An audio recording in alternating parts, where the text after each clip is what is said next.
call to order the meeting of August 9th, 2022 here at 6 p.m. And just take roll call, please. All right. Chairman Beecham is absent. Vice Chair Shraven. Here. Board Member Cadwallader. Here. Board Member Crawford. Here. Board Member Fungard. Here. And I'd like to entertain a motion to approve Harry's absence. I will motion that. And I'll support. Okay, we motion for support. All in favor signify by saying aye. Aye. Aye. And all opposed? Or none? Approval of the agenda. I do need to add action item C will be requests for, we'll seek authorization to proceed with a material order that exceeds spending authority for unbudgeted items. Okay.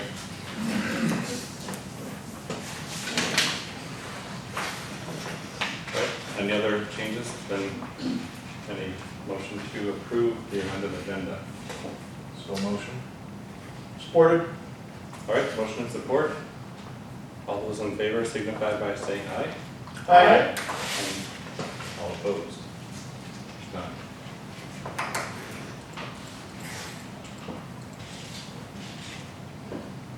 Okay, so we have the minutes of the July 12th meeting.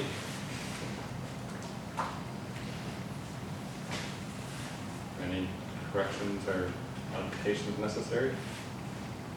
None from staff. If not, we can use a motion to approve the minutes.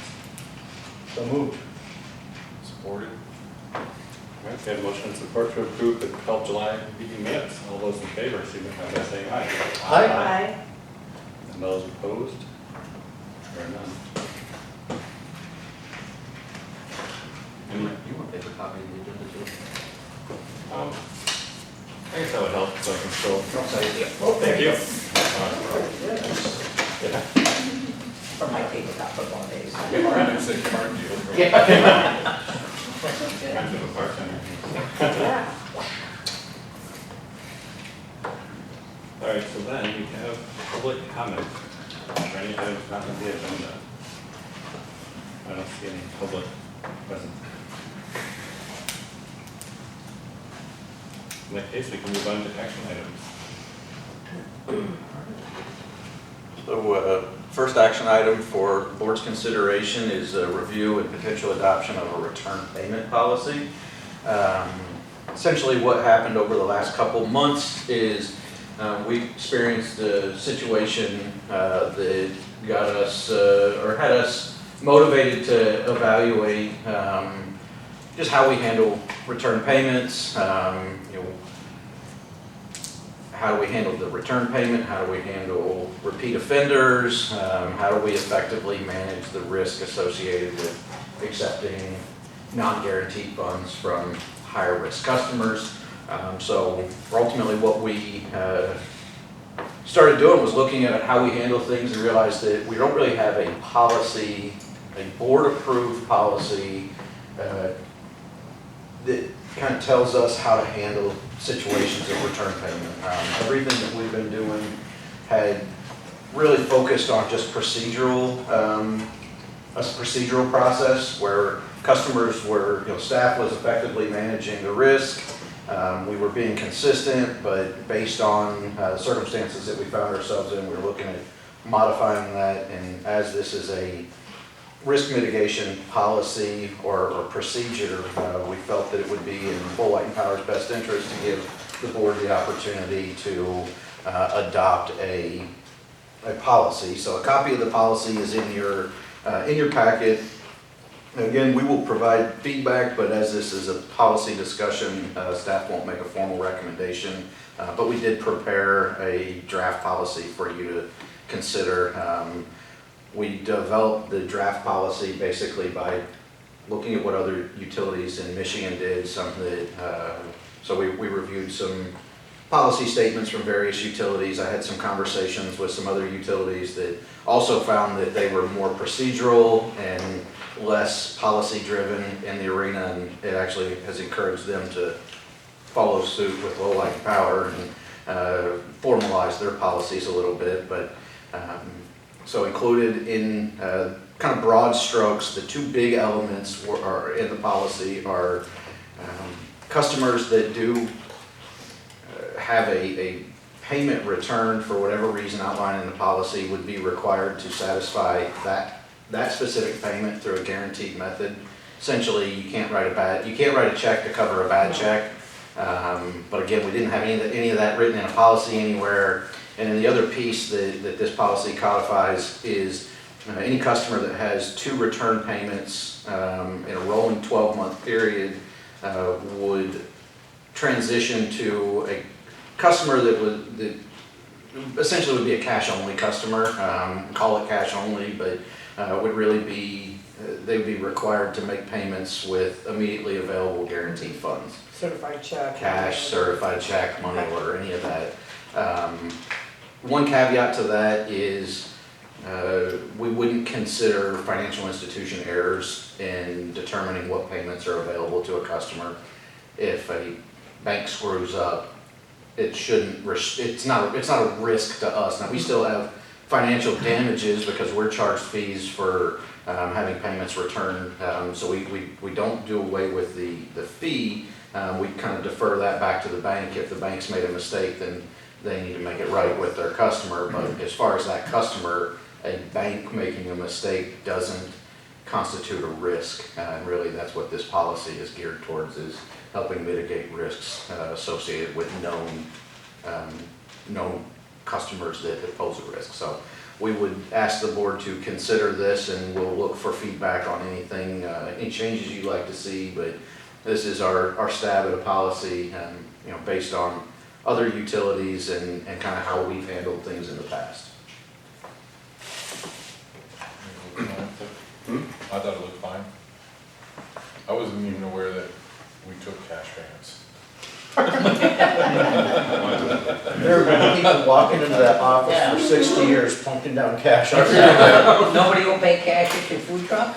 People pay cash for food truck, but, Okay. you know, So, my question is, a lot of places you can't. with my history with blues, and I run into this sort of scenario that I know that, and maybe we could visit this down the road, that actually today is the August 8th, I would have that group pay through October at this point.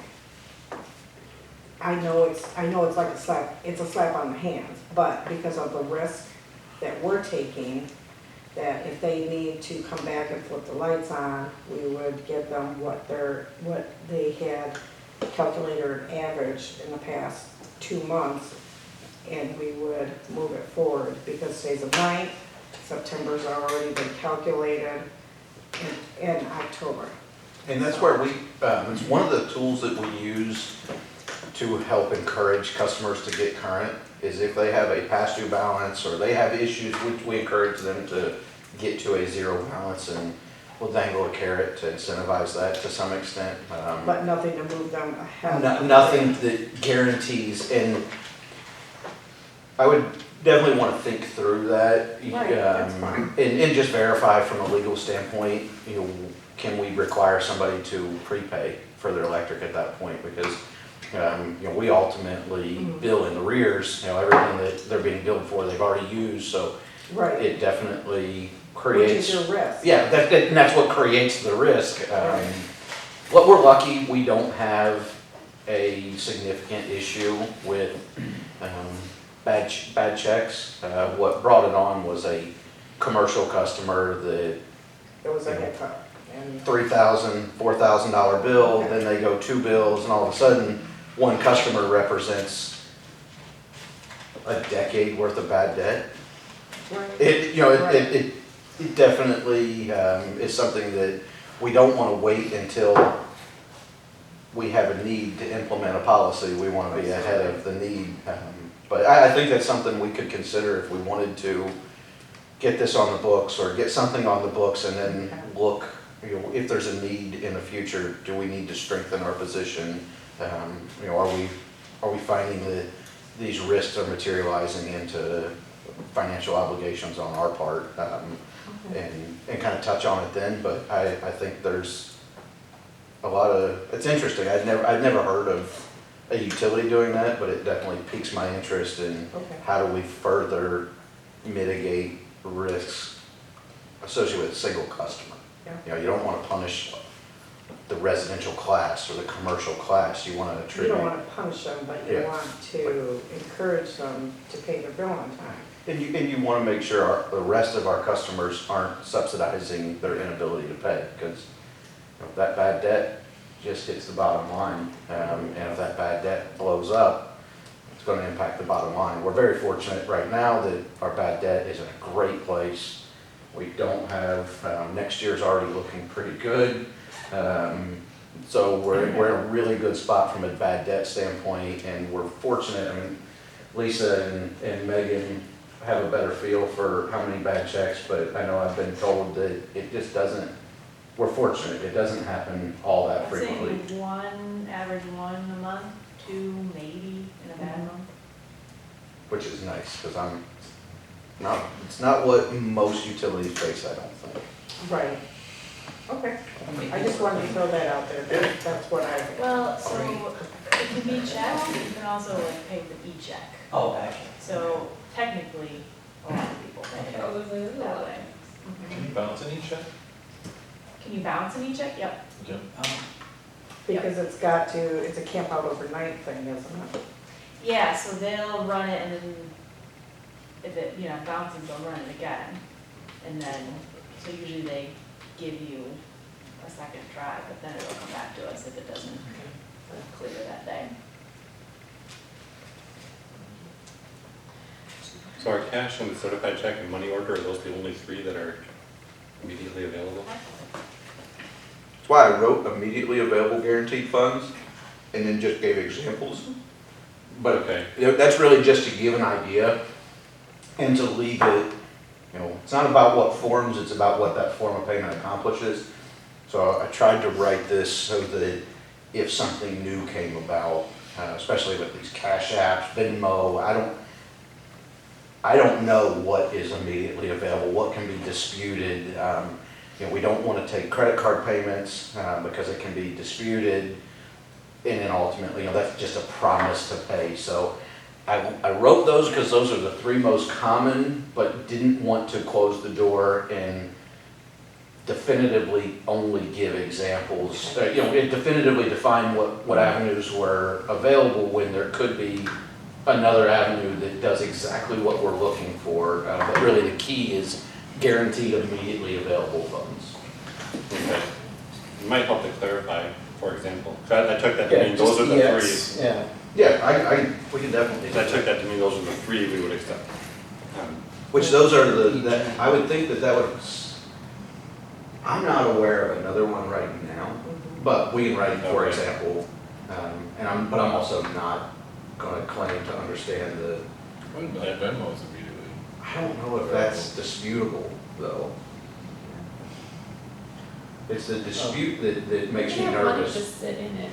What about a debit card or a credit card? Credit card, I would say no, and a debit card, if it's processed as a credit card, no. Because you can dispute those, and the banks tend to side with their customer, not the merchant. The only payment that the Blues take is certified check, period. So overnight it and get it to us. Yeah, I mean,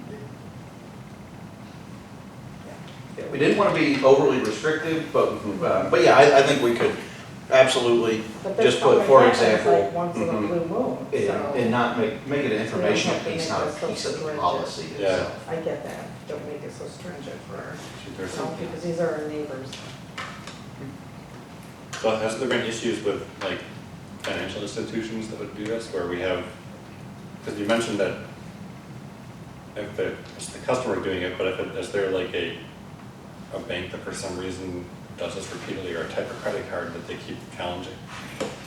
That we have, I'm assuming, okay, I can't think of any that would, but if that was the case. I've never known a bank to do that, but I have known that banks have had electronic hiccups and it wasn't the person's fault.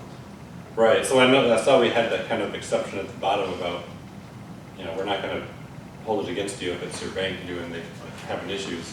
What- But I was thinking about how we had that one financial institution that was kind of using this rotating credit card payment system, and it's like, well, if they're doing stuff like that, what if a bank starts repeatedly kind of bouncing by accident as a way to manage their cash flow or something, and, but I guess we haven't had that problem.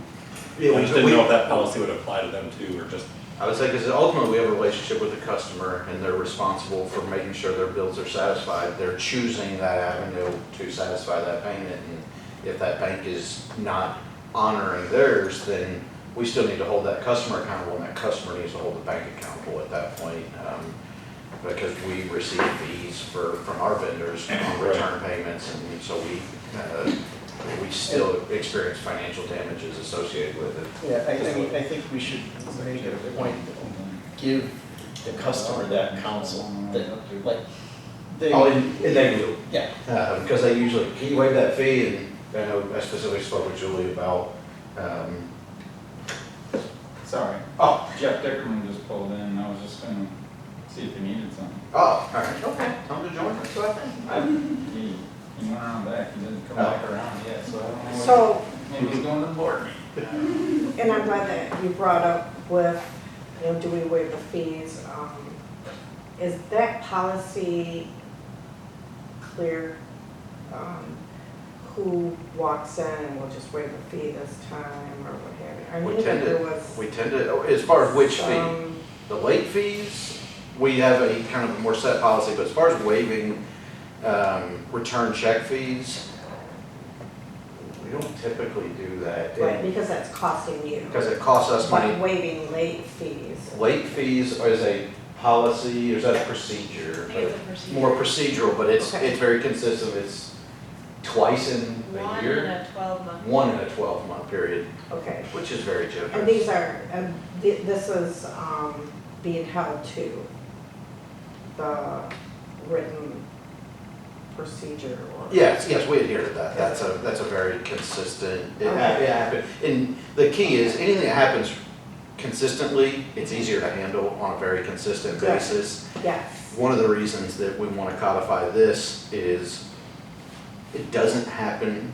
as frequently, so it's more likely that, and it's more a negative impact to the customer, where a positive impact to the customer is, you know, it happens frequently, it's easier to make sure we stay very Okay. consistent. But this is That's one of what the we need things to is do. we want to be, we want to be consistent. Hey Jeff. Hey, Come on in. Nice to meet you. Yeah. I've got a lot of time. Okay, I just wanted to make sure because I know that there was grumblings a year or so ago that said, well, so-and-so would let me slide, and why aren't you letting me slide? There has been a renewed focus on consistency over the last 2 years. Rock on, since you've arrived. I will not say it was directly, it's good leadership and good leadership in the office between Megan and Julie that is ensuring, and the newer staff in the office. They've all been trained the same way, you know, very, very consistent. Lisa, Emily, and Hillary all came on within all within a year. You came on in June. I was June. Hillary was Hillary's November. November, so. Yeah, and Emily was between, so within the 7-8 month period, Okay. the rest of the office staff has come in. So they've all been trained and retrained, you know, consistently from that onset. So we've been able to maintain I very appreciate consistent. that. And that's very important to me. Super important. We don't pick winners and losers. Thank you. Okay. Thank you, ladies. Thank you. It can sometimes be a tough job, and I thank you for being there. so I guess I just wanted to revisit on the topic of if we had a weird institution, that's just not worth addressing at this point. And that's So I why, just don't want someone saying, well, I'm gonna go use my cousin's brand new bank, the financial institution, and then keep blaming that, you Yeah. know, as saying, well, it's not my fault, and it just shouldn't count against me, but because you mentioned holding the customer accountable for their institution, but I just don't want them to look at this and say, well, hey, it's not my fault. If it's a consistent issue, we would address it on a one-on-one basis. And I don't think we need yeah, I'll say there's a lot of, and we met. It's one of those things that I call it the don't eat the soap rule. You don't ever institute a don't eat the soap. You don't ever put a sign out that says don't eat the soap until somebody eats the soap. Yeah. So it may be, it may be that we come back and revisit this, but it'll be one of those don't eat the soap rules. Okay. And it's a true story. And don't use a lawnmower as a hedge trimmer. Yeah. Certain rules that only happen when somebody Yeah. does the obvious, goes against the obvious. All right. Does anyone else have any comments or questions or anything else about this policy? I'll motion to accept the policy as presented with the caveat of, for example, for cash certified check and money order. I'll support. All right, we have a motion and support. No further comments, then all those in favor signify by saying aye. Aye. And opposed? Or Alright, so we'll go on to the action item B. It's a tobacco-free policy review and potential update.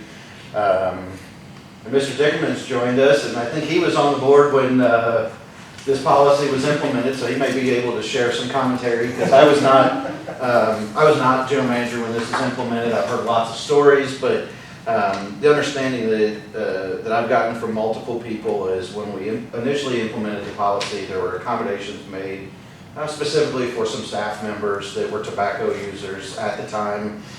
Since the original adoption of that policy, those designated smoking areas or designated tobacco areas aren't being used. And you know, what better time to reevaluate a policy is when there's nobody impacted by it.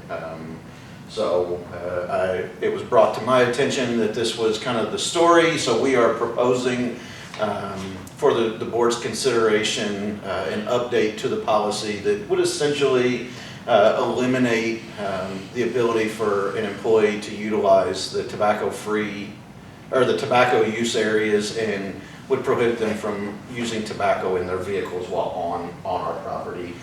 Wanted to bring that to the board, bring to the board for consideration and update, but Ryan's group was most impacted, I think, by the original policy implementation, so Ryan may be able to add some color, and again, I think maybe you four were all on the board at the time. Right. So why aren't they using those designated areas? The designated areas were only basically used by the one individual that was a smoker. We kind of modeled the policy the way it is right now to not just be like a shock and awe kind of a policy, just kind of ease into it. Because he definitely needed time to go and have a smoke. I mean, that was quite a rough thing for him to try to quit, so rather than just go completely no tobacco, this is what was allowed at the time by the board and the general manager. I wanted to be completely tobacco free, but I had to compromise. And there really isn't a problem at all. No one on staff uses tobacco that I've witnessed or seen. We just don't have any issues with it, and just in an effort to avoid any issues in the future, it's nice to clean it up now, just to make it so we can just be done with it. anybody being hired at this point would know that it would never be a change. They just know that that's the expectation. We don't feel like it's an unreasonable expectation. There's a lot of companies that are moving this way, and ultimately in the long run, it costs us money because of the health impacts. And we're not here to dictate what people do in their own life because that's just not our area that we need to be dabbling in. What they do on their time is their time, but I do think we have an opportunity to control what people do while they're working for us and how they represent us, because ultimately, the smoking areas, are on our property.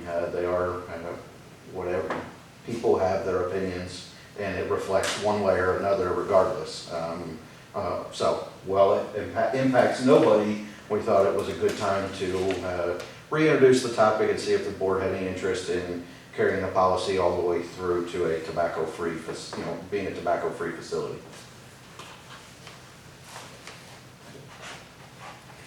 Comments, questions?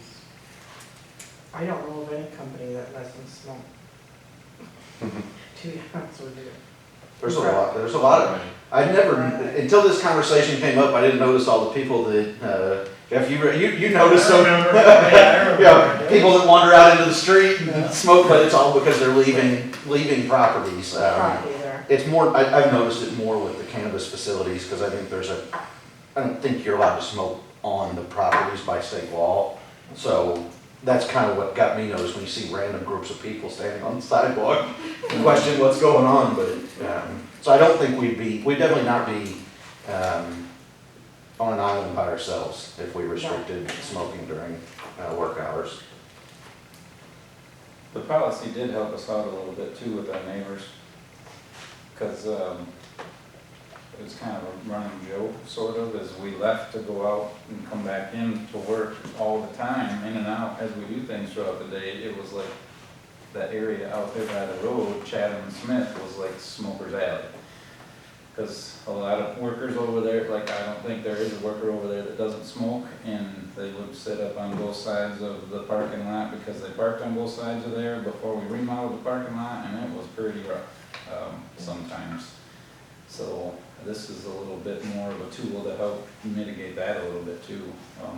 There's a nice sign right out there on our Lowell power sign that says no tobacco, and we only had to point it out once since we remodeled the parking lot, and we haven't had any problem since, because they get it and they understand, and it's all over on their side now. So not quite as, you don't have to go through both sides of the area full of smokers. So,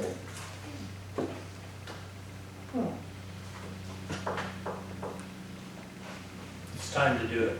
Yes. Yeah. It's just time to make the decision. Yeah. Cut a string. It was time though. I think when the discussion back then was basically, to be respectful of the one individual. Yep, and it made sense. We eased into it. It was fine. It worked out really good. And we just don't want to miss the opportunity now. And that's where I wasn't here, but you guys all were. If we catered, if we helped transition for the one employee and that one employee is not here, I'm taking a small leap of faith to say that the board would have liked to have gone to this policy, but peeled back slightly because of the current circumstances. Right. And they're not there anymore, so. I say we move the question then.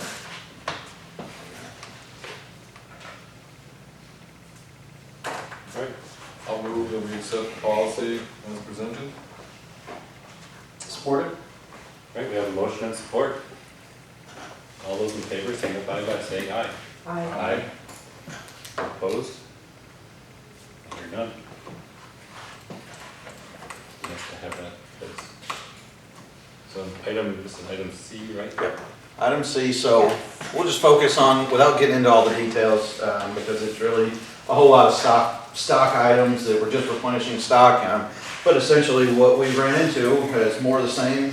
You guys are not used to seeing the stock material orders because they typically have not exceeded the $25,000 spending authority that I have for unbudgeted items. And really stock items don't fall anywhere with specifically in the budget that you all approve, because they don't hit our capital budget, and they don't hit the income statement. They go into inventory and are charged out when they're used. So we thought we would just bring this to the board for board approval, but this is just miscellaneous materials that Ryan has identified as being kind of the bulk of what we need a large percentage of what we need to carry us through the rest of the fiscal year. We went back through and looked at certain items and how many were deployed over the last 12 months. And instead of breaking this up into multiple smaller purchases, one of the things that is noticeable on here is the lead times. The lead times range from immediately available to 42 weeks. So with lead times getting extended out, inflation, we wanted to just make one bigger order and didn't want to structure it or split it up over multiple orders throughout the year. So we're just bringing it to the board for board authorization to proceed with this $26,000 order. I will say we're bringing this as a not to exceed number. These quotes don't retain the quote is only good for 30 days typically. We don't want to wait until we can competitively bid everything and bring the full order to the board next month.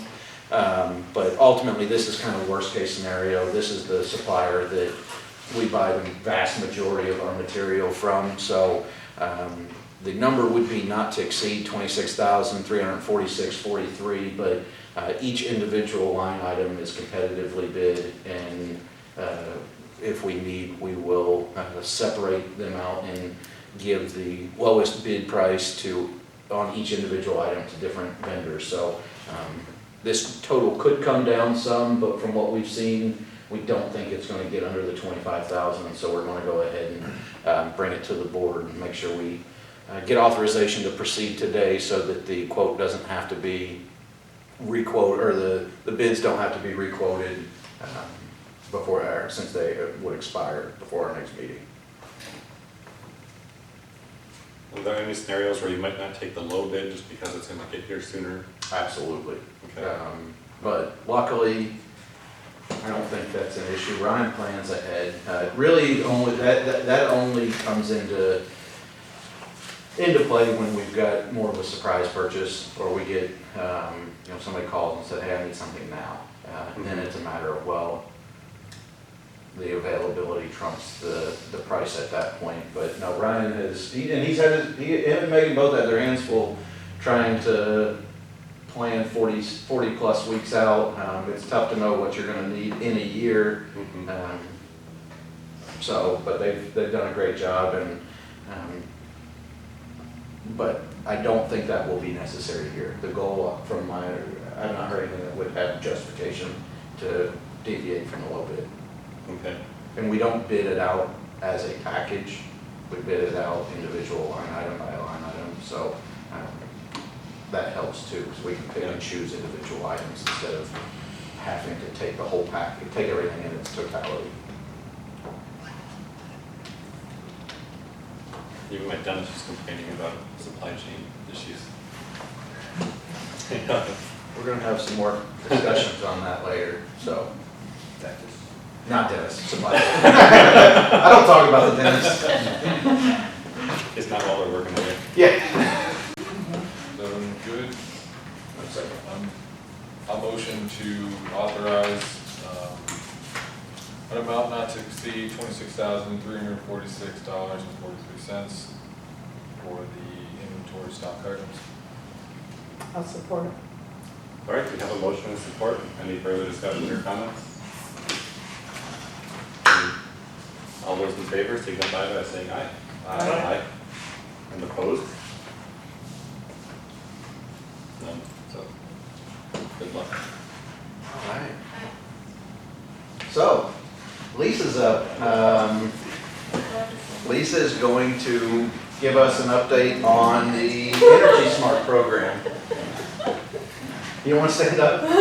Casey stood up the last time he did. I was gonna say, I really don't feel so I'm okay.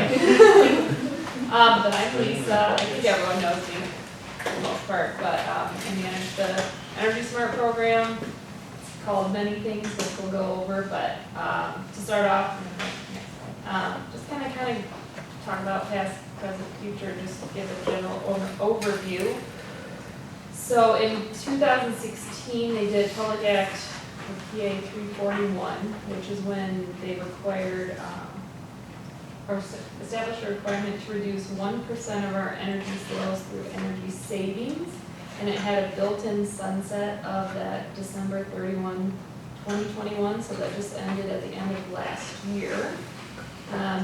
Before that, it was called energy waste reduction was kind of the program, and then under that one, it was called energy optimization. So there's a lot of names that are thrown out there, and then kind of MPPA's version is the clean energy program, and we decided to go with energy smart program. So it's all the same thing. How about that?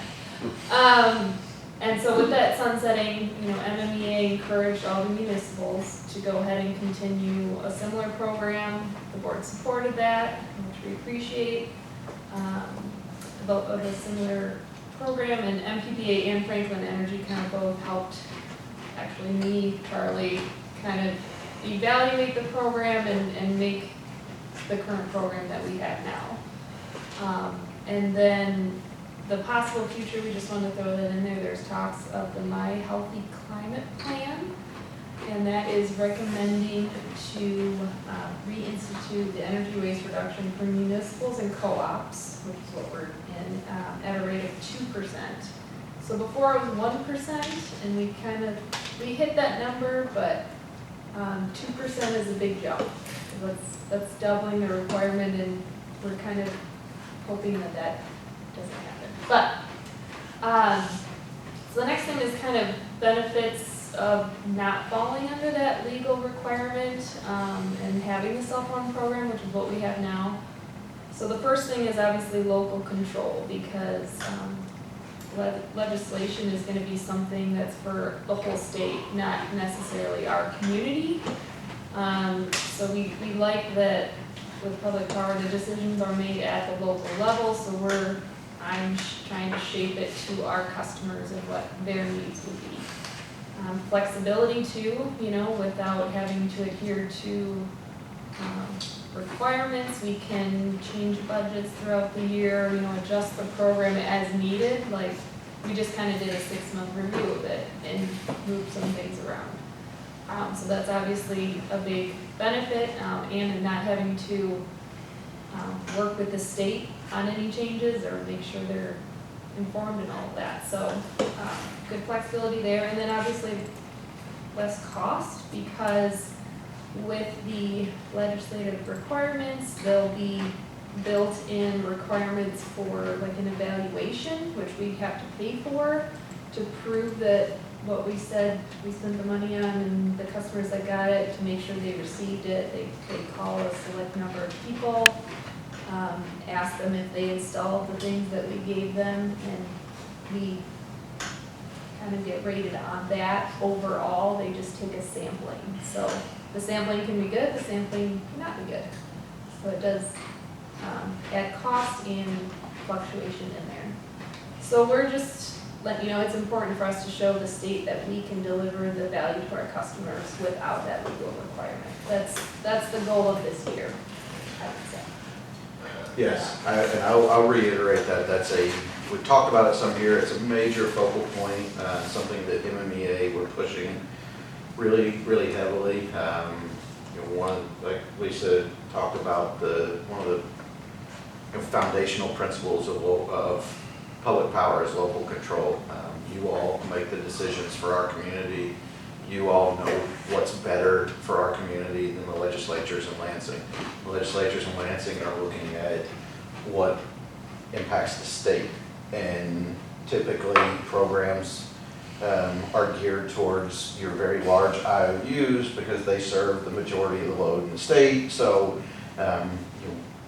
having a legal structure in place that works for the city of Lawrence, which is our smallest member with 200 customers, and also works for DTE and consumers, is almost impossible to have one program that works across that whole spectrum. So proving that to the state that we do care, that we weren't just doing it to meet a legal requirement, and that we can provide more value to our customers that under your control versus the state's control, ultimately keeps more money in our community and allows us to invest more back into our customers and give our customers what they're looking for. So this year is very important. So if we do we need to do, or would you recommend doing a certain percentage of residential customers and a certain percentage of commercial customers? Or could we just accomplish this whole 2% thing by selecting a couple big users and achieving that 2%? It's hard for us. And that's one of the problems is we have little control. And you could, I mean, Lisa deals with it now, I'll let you answer, but you know, we don't have a ton of control over what our customers want to do. Like, Correct, but it would be more about like creating those relationships with those customers. It seems like it would be easier to create those relationships with larger customers, get that. right, so we kind of have it, as you can see, this is the program. We have it split in residential and commercial, and we try to keep the money a certain percentage in each one, based on how much we're collecting from commercial and industrial, that it goes back to them, and how much we're collecting from residential, that it goes back to them. Our commercial and industrial obviously is a major part of our loads, so they are resulting in the most savings, obviously. So it does go back, hopefully in the same, roughly the same percentage that it's collected from. Does that make sense? Yeah. But it still has, like with commercial and industrial, it's all in rebates, really. That's the commercial and industrial program. And if they don't reach out to us, or if they don't work with us to get the rebates, we can't, get any savings, because we need cooperation from them too. It's also a priority it's not just about reaching kilowatt hour savings goals, it's about equitably reaching them. So, goes back to Lisa's point, we collect these funds, we make these funds available through revenues we collect from our customers. So an equitable solution is to try and make sure that every customer has the same opportunity, whether they're a 200 kilowatt hour a month customer or a 2 million kilowatt hour a month customer, making sure we equitably distribute those funds back to our customers. We have the one area that we've really been committed to not moving money out of is low income customers. And we want to make sure we're not collecting money from low income customers to make sure that a commercial facility gets a rebate. We want to make sure that there's some alignment between who's funding it, who's receiving the benefit. Yeah. So, that's good. The next is just to talk about the different areas of the program, just so you know how we give and how we claim these savings. So the first one was residential, energy smart appliances and HVAC. So that's just a set number rebate for each purchase that someone makes. Someone gets an Energy Star refrigerator, they get so many dollars in rebates back. They just have to turn in an application and receipt. And that goes for heating and cooling, and it's just a set number of items that we have listed out. And the items that are in blue on the screen, those are going to be ones that we are managed by Franklin Energy, which is our kind of partner. MPPA has a contract with them, so MPPA and Franklin and we all work together. And they manage that just because there's some calculations and things involved in that sometimes. And then the next one is appliance recycling, which I think a lot of people are familiar with. So we have an old refrigerator, inefficient refrigerator, freezer. We do room air conditioners, dehumidifiers. And then this year I added like a mini fridge, because some people wanted to get rid of a little mini fridge. So I added that one in this year. It's new to the program. And that's a good example of the flexibility that we get. And she was able to make that change on the fly, saw that there was available funds, saw there was savings that we could claim, saw that there was a need from our customers. We were able to make an instantaneous change, basically, and expand the program, where under a legal structure, legal requirement, it would have been far more challenging. So that was Lisa being right on top of it and seeing the need from our customers and seeing a good alignment and bringing it to me saying, what do you think? And we made a change. So. And actually, the other day gave a rebate for a mini freezer, so, kind of being, because we wanna help our customers if they're reaching out to me, I try to make it fit within the program. What's and it's- interesting is that, I remember seeing that insert in the bill. And I truly, the way it was worded, I truly didn't understand that if I took an appliance in, if I was going to have to pay the $35 or if I was going to get a rebate of $35. The I should wording have brought one, but, did not seem clear to me at the time. And so that's just what sticks with me. And then I never thought to ask about it. And then Okay. it just, yeah. But I thought to myself, well, wait a minute here. It did, maybe I'm missing something, but it didn't seem like a rebate program to me. I don't know. Does staff pick up the appliance? yep, so we're not paying for that either, we pick them up. We pick up large appliances and then small appliances, if they're able, they drop off at the office. And then I have them sign the form then, but, yep, large ones we pick up. And we just do it on the third Tuesday of the month. There's a set day, so that it's not, the guys aren't going out every other day or something crazy to get something. That's all on that. The next program is lighting. So this is just gonna be all of the lighting giveaways that we do. Light bulbs, we have LED light bulbs, LED night lights, and then this year, I added a new one. I purchased Energy, they're smart plug strips essentially. They've been put into what's called a energy saving kit is what I called it. Before we called them just lighting kits, but I decided to kind of rename it to try to make it more fun. But an energy saver kit, and we've been handing them out for different promotional things, like the expo we had, customers could sign up and we gave away 5 of them from the expo, that kind of thing.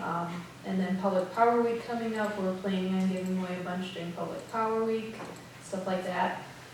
And then there's just a set savings for each item that we give out, and we collect a customer's name and information for everything that we give out. And then there's also light bulbs and night lights in our welcome bags. When new customers come in and start service, we have a welcome bag that we hand them, and there's some lighting items in there as well as some more fun things like a pen and koozie and that kind of stuff, just some little LL&P swag. So that one's pretty straightforward. And then we have the low income, or what I kind of relabeled it, income qualified assistance, just to make it sound a little nicer. And that one, we work with From with that one.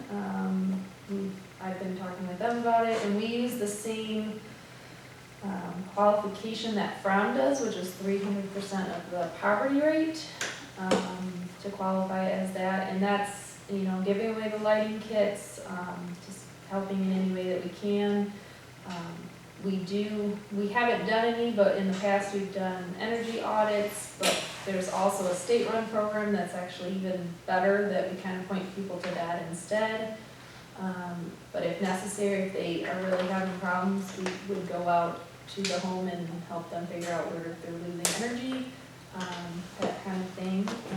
And in the past, we have replaced old refrigerators with more energy efficient ones under that program. Like we will buy low-income, some customers a fridge. It's rare, but that is something that we have done in the past under that program as well.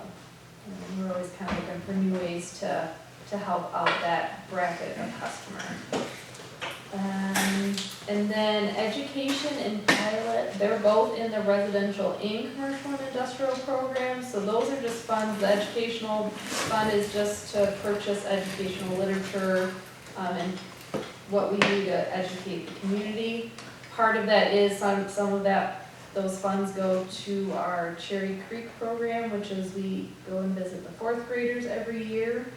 We have a presentation that just talks to them about what is energy and ways that they can save energy in their home. Kids want to help their parents. So it's really fun. That's a really fun program that I think it's been 4 or 5 years, something like that. Sharon implemented that. So that's been a really good way. And then this year we added 2 other educational avenues. We are visiting the first graders at Bushnell. We did that for the first time this year, and then we also participated in Safety Town. So those are a couple ways we use those funds. And then pilot is money that's just set aside to give customers who find new ways to save energy with projects that don't fall under any of the standard programs. So that can be used differently every single year. That's pretty simple there. And then the commercial and industrial, there's kind of 2 avenues, the energy smart prescriptive and then the custom. So prescriptive is set rebates for different upgrades. So if you go from this bulb to this bulb, you get this dollar amount. It's a 9-page application, so there's a lot of items that have a set savings amount, and that's under prescriptive. And then they also have a custom, and that is, both of those are again Franklin Energy. And the custom program is gonna be a lot of your new construction and stuff where they're not swapping out a light fixture. It's based on square footage, and an engineer actually goes in and calculates energy savings and calculates the rebate. So that's something that I think will always stay with Franklin Energy or an outside service, because we just don't have the staffing for that. Yeah, we actually participated in a walkthrough. Ryan, Lisa and I all participated in a walkthrough with Franklin, a local facility here, and learned a lot of their perspective on things, allowable wattage per square foot, and there's certain standards that they stay up on, and the engineers review, and it's definitely a pretty comprehensive program. So, and to your point earlier, that's where those commercial industrial projects are where we receive the bulk of our kilowatt hour savings, for sure.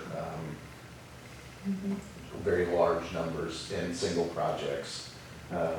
But I guess the idea, more that I'm thinking about it, it's more about spreading the love, as it were, and It's trying to get everybody to participate. It's balancing, and it's a struggle, and Lisa can attest to the struggle. It's very hard to give away free things. It's somehow very difficult. And that's what we're spending our time, is just trying to get people to come in to pick up something for free. So that's why we're gonna use, it's easy to use events, because when people are coming in for an event or something, Public Power Week's a great one, because it's kind of turned into customer appreciation in a way. So that's gonna be another event that we can use to give away some stuff. And then with low income, getting, partners in the community that can help us identify people that would need help and that sort of thing. Yep. Any questions on those? We're good? Yeah. On the pilot, how do customers know to you say it can be kind of for like creative ways of saving energy, some project they're doing, how do they know to even like contact power and go, hey, I've replaced my pool motor with a variable pool motor, which is much more energy efficient, but it's not an appliance system. Like how do we like? Yeah. We don't advertise it, because it's not a huge dollar amount fund. It's just something earmarked for just something, or when we want, like, actually part of it, I think last year we used because, I don't even remember all the different projects, because it was like, I came in halfway through and it was pretty much done, but. What I can say is the residential side is very challenging. Yes. Because in general, the general public is less likely to have a comprehensive understanding of their energy usage. But really, a lot of the commercial industrial pilot, recently Lisa has been working with Liz at the chamber and trying to strategize with her on how to promote this to the small businesses. So it's definitely a challenge. I'll say Lisa does a great job trying to do the outreach. We've had some very creative conversations on how to go about making sure we reach some of these goals, because it's a big challenge, especially something like the pilot dollars. And it's almost, I like to let her use that money as flexibility when somebody does approach her, instead of it being, because it's not a ton of dollars, instead of it being this competitive process, it's really the flexibility money for her to say, this one doesn't quite fit, but there's value to this customer, there's value to our utility for participating in it. So the residential is tough to advertise for and to market for. The commercial industrials, you're kind of going through the chamber and trying to leverage the chamber and help get the word out there. And I remember looking, we've done the fridge, we did the fridge replacement, we replaced our dishwasher, couldn't look, but we did a pool motor, and did variable speed, and I just remember it's like, I remember calculating the energy usage on it, being like, this can save a lot of money and a lot of energy. But then looking at the appliance listing on Google, and our website, and not being listed there. I think there's So some, like, would that be something the customer contact and then that? What I can always be tell people pilot is it to doesn't hurt use? to call me and ask, because Yeah. I will look into it. I think that's a really good example. If somebody called Lisa and said, I'm putting a VFD, or variable frequency, pull motor in, does it fit in any of your programs? She can go, it doesn't, but Yeah, we can make it work. So, that one may be one that we should just look at. I think that, it's for the non-reoccurring. When we start to see reoccurring, I think it should just turn into a standard. And that's what, like Franklin does manage all of these for some of the utilities, and so I kind of looked at what they say they use it for. And the pilot is also for like launching a program, like a test program or a test rebate program. Like I talked to Holland and they used their pilot and they gave away sapling trees for Labor Day and they did it under that program. So it's a very broad, it's really hard to define what it's for. yeah, it's just like petty cash to go use when. And those programs, I mean, like MPPA says, like if you find a pilot program that's working well, let them know and they might add it into the standard programs. Like that's where some of them have come from, I think. So, if that helps a little. I think some of them have used them for like EV rebates, Yeah, or EV charger rebates, and our preference would be to not, there's just different buckets that things can fall in. I would personally prefer to use the line extension policy, and use the margin from a vehicle, that EV coming onto the grid to issue a rebate or incentive, but other utilities have taken a different stance and see the good in electric vehicles and have launched programs through, EV charger rebates through their pilot. That one has rolled into kind of a standard program with Franklin. We've opted out of Franklin's version of it so we can develop our own. But yeah, it's kind of that money to, when an idea comes about, and it's not a substantial enough portion of the budget that you want to run on the money, yeah. So Yeah. but it's a that one's definitely a challenge. We've specifically had lots of talks of pilot, and I kind of hope that one that we're pursuing materializes.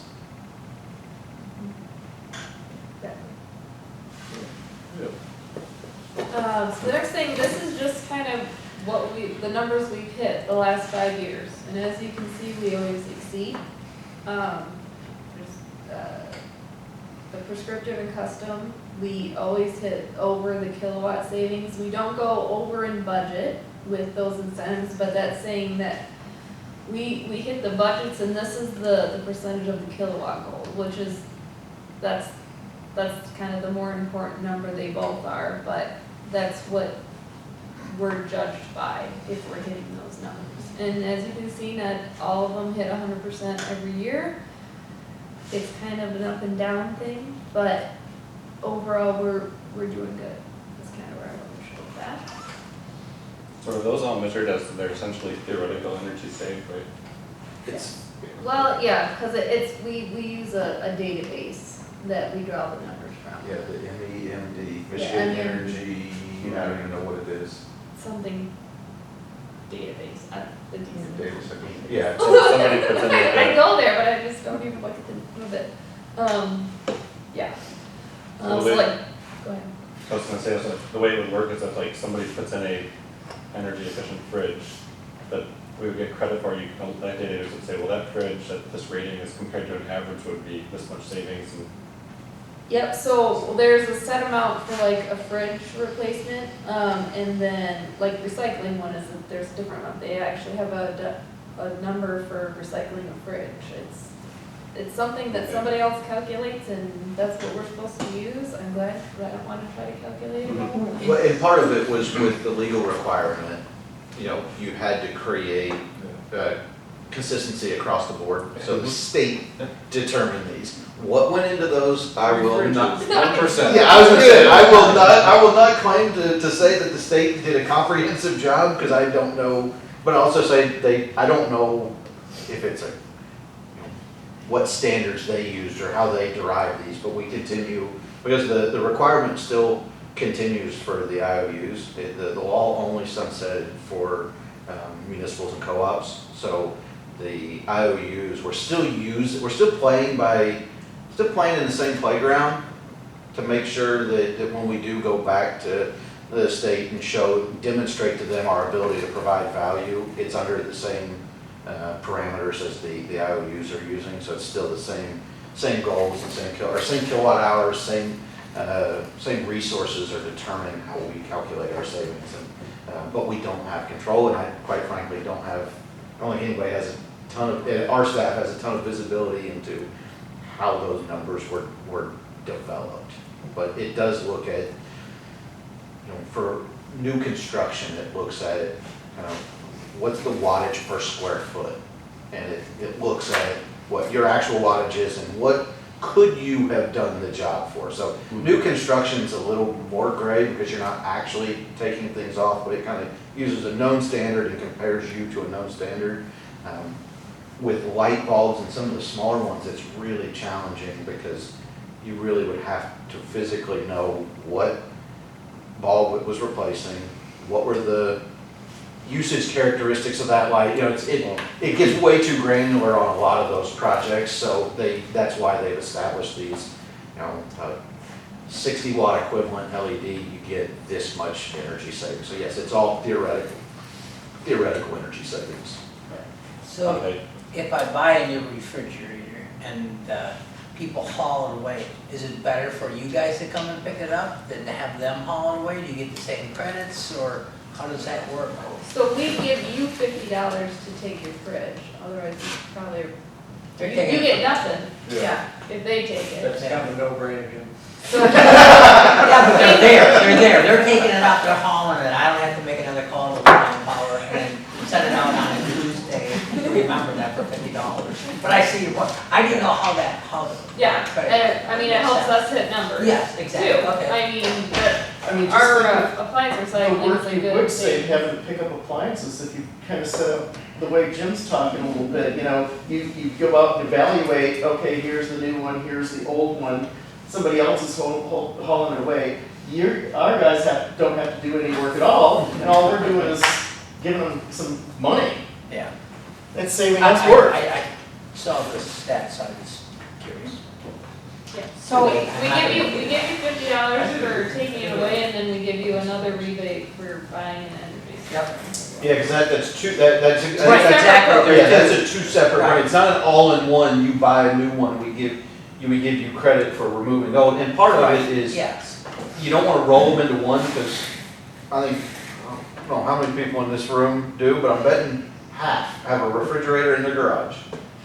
I can now because I just got power put in my. I was gonna say, a lot of people take, so that recycling, part of it is for if we take it, we are assured that it's removed from the grid. Yeah. If you call us and say, hey, I bought this refrigerator, I'm replacing it, well, you're not really replacing it, that kitchen refrigerator turns into the garage refrigerator. Well, I understand. Lots of garage refrigerators out there.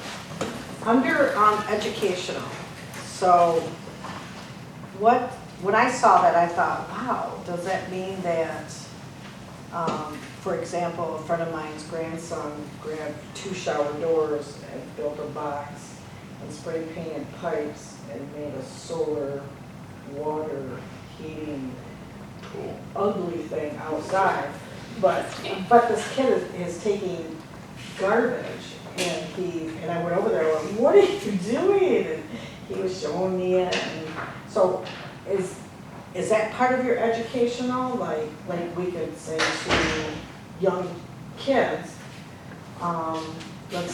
do you guys, with that money, could that money go to like a science fair to help these young ambitious kids try to figure out how to We do a change scholarship things? program with the 4th graders currently.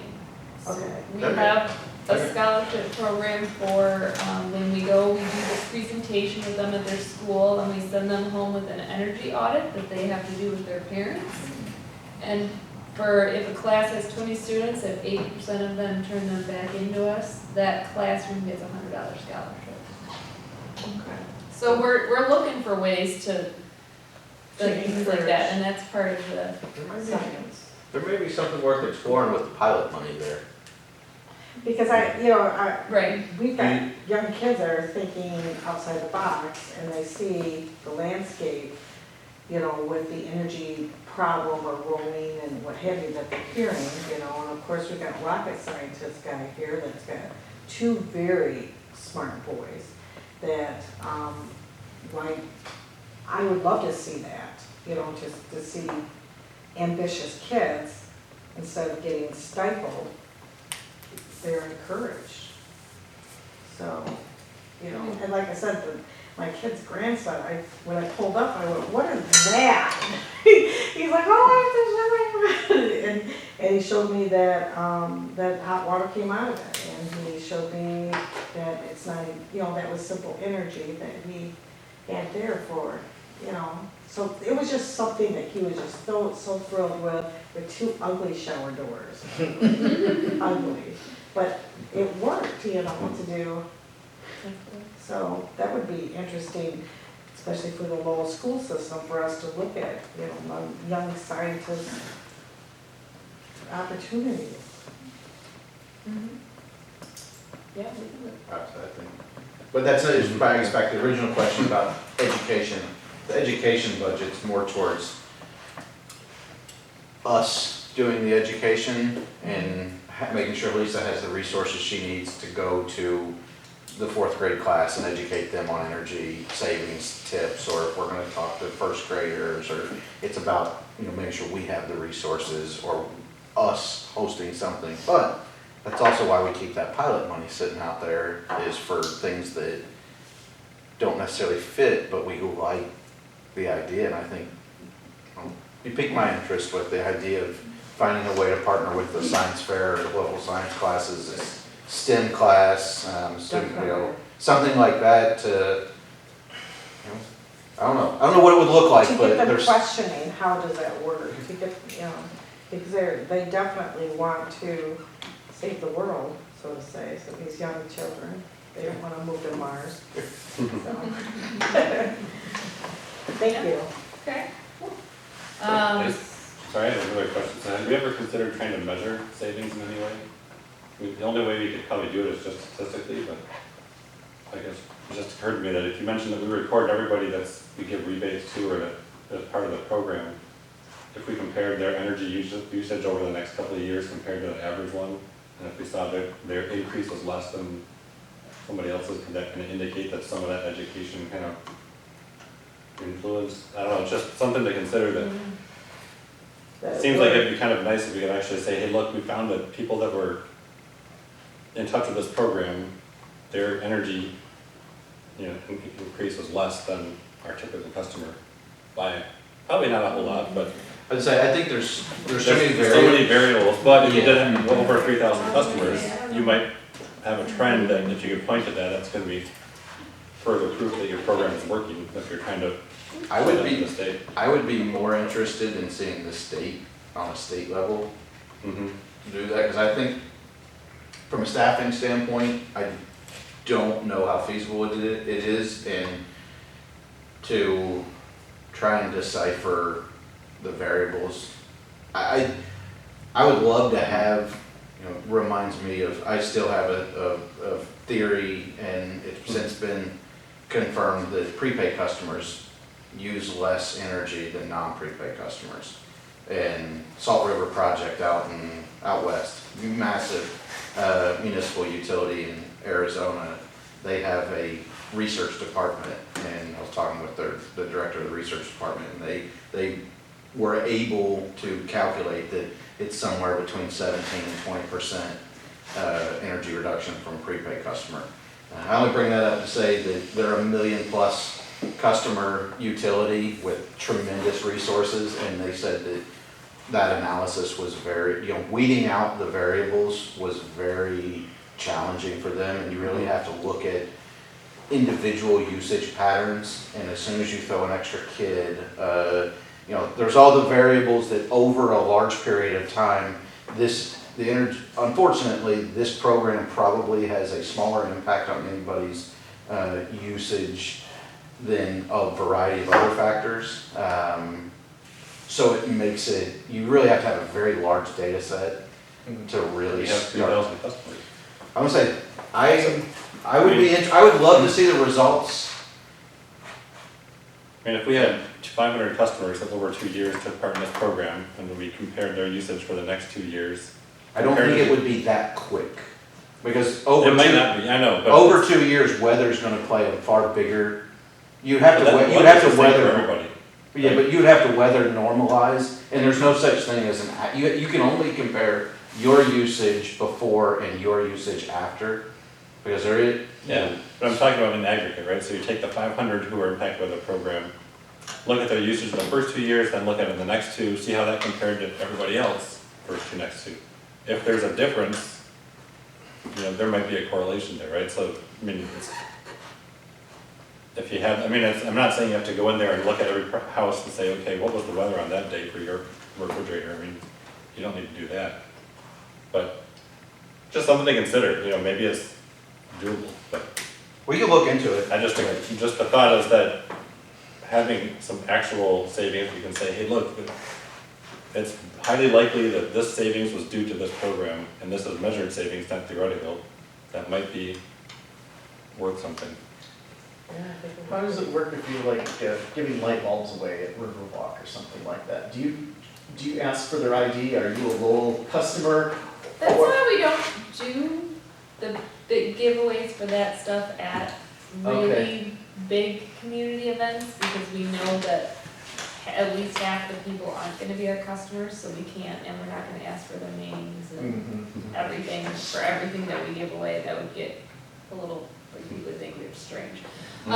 So we do more just non-lighting items for giveaways at kind of festivals and things like that.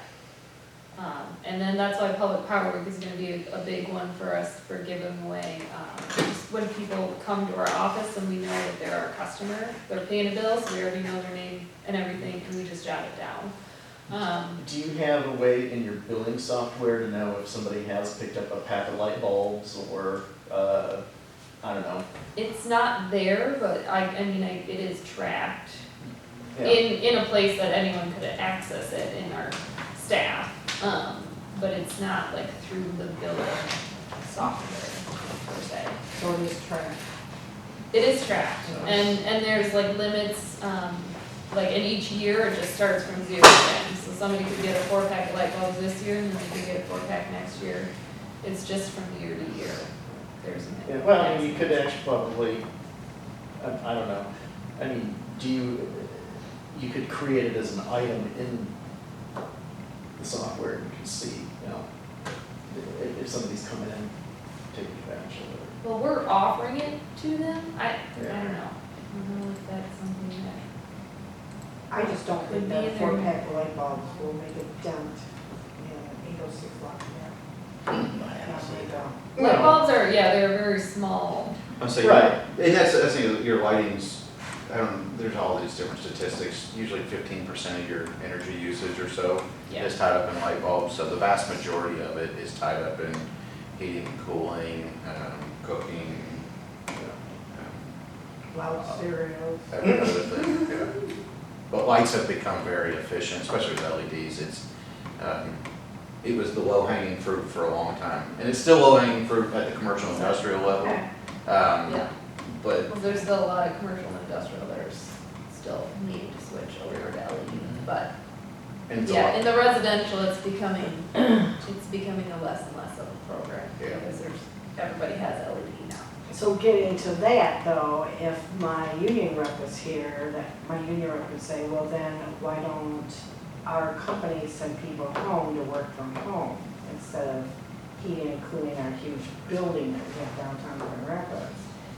That's a huge debate about the energy that we're using, you know, and I'm sitting there thinking, God, I was at home, every light in the house would be on. You know, because you walk through, you have to shut it off, blah, blah, blah. So you can give away those light switches that sense occupancy. That's what David wants to do. occupancy sensors, and a lot of programs get, and I don't know if Franklin's, That would be a Yeah, but- great giveaway.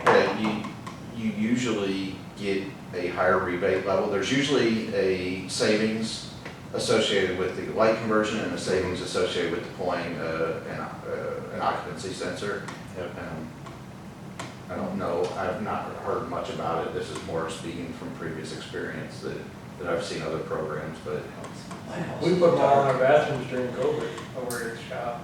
I didn't even know you were gonna give us money for it.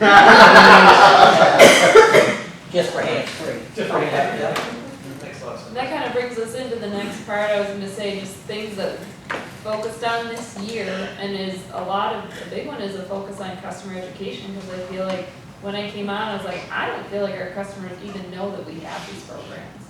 So the one thing that I did at the beginning of this year, spent a month or so, updated the website to actually talk about each of the programs. Before, there was nothing on there. They couldn't look up any information. So what is that tab under? Because I was just on the Energy website. efficiency programs, I think is what it, and that was just the tab that was already there. Yeah, it's at the top, but yeah, energy efficiency programs. I was gonna Is say, it? I'm pretty sure it's that. Okay. But yeah, before there was just a landing page that you could click on each of the applications, and that was the only information we had. So, it was one of the things this year. Thank you for doing that, energy efficiency program. Yep. It's really thinking about it. Yeah, I'm saying, Okay, So now they're, left side's residential, right side commercial and industrial. Just I kind of gave a outline of each of the programs. I don't talk about like the educational pilot on there, because again, that's not something that's. Those are more tools, those are more tools for you. Tools, exactly. And that's the appliance. appliance recycling that we put in as a bill insert, and we did I've been getting a lot of things. Well, wait a since minute, that so bill where insert. on there does it say we get money from my It appliance? did, where did it go? It got really big, so go Oh. over there, there we go. Yeah, that's how that reads. So it's a Okay. rebate.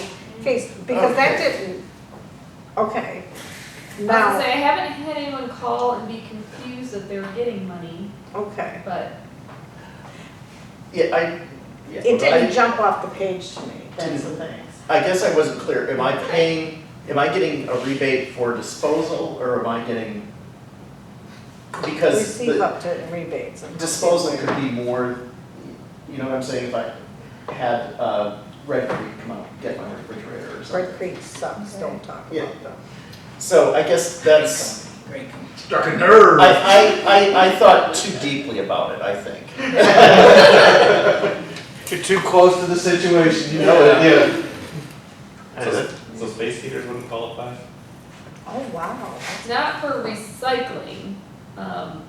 Purchasing, I mean, I don't think there's not a rebate for, So I thought they were what a lot of homes have high bills because of these space heaters versus having They're, good insulation or a good furnace or things like that. they're typically all 1,500 watt space heaters, so you replace one with another, you're not achieving any net savings. You're just replacing. So Okay. recycling, the assumption would be you're getting rid of it because it stopped working, you're not getting rid of it because you don't need it.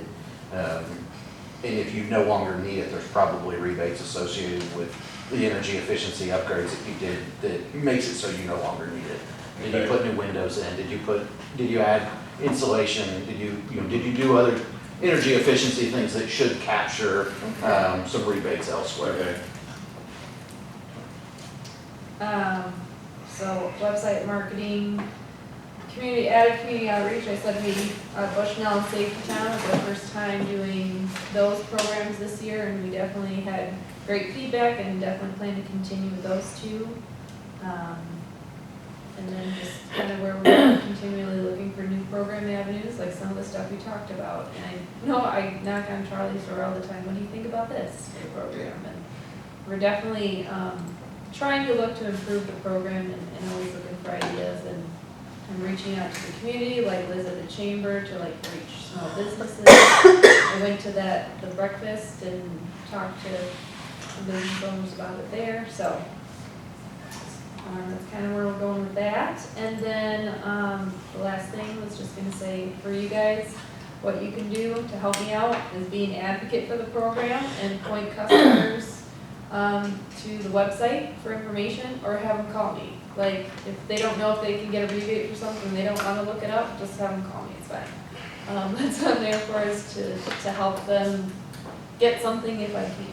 And what we found recently is that from the commercial side, Lisa would go pursue, hey, we see you doing this, do you know that there's probably money involved? So similar, you guys are talking to people and somebody says, oh yeah, I'm doing this, I'm doing that.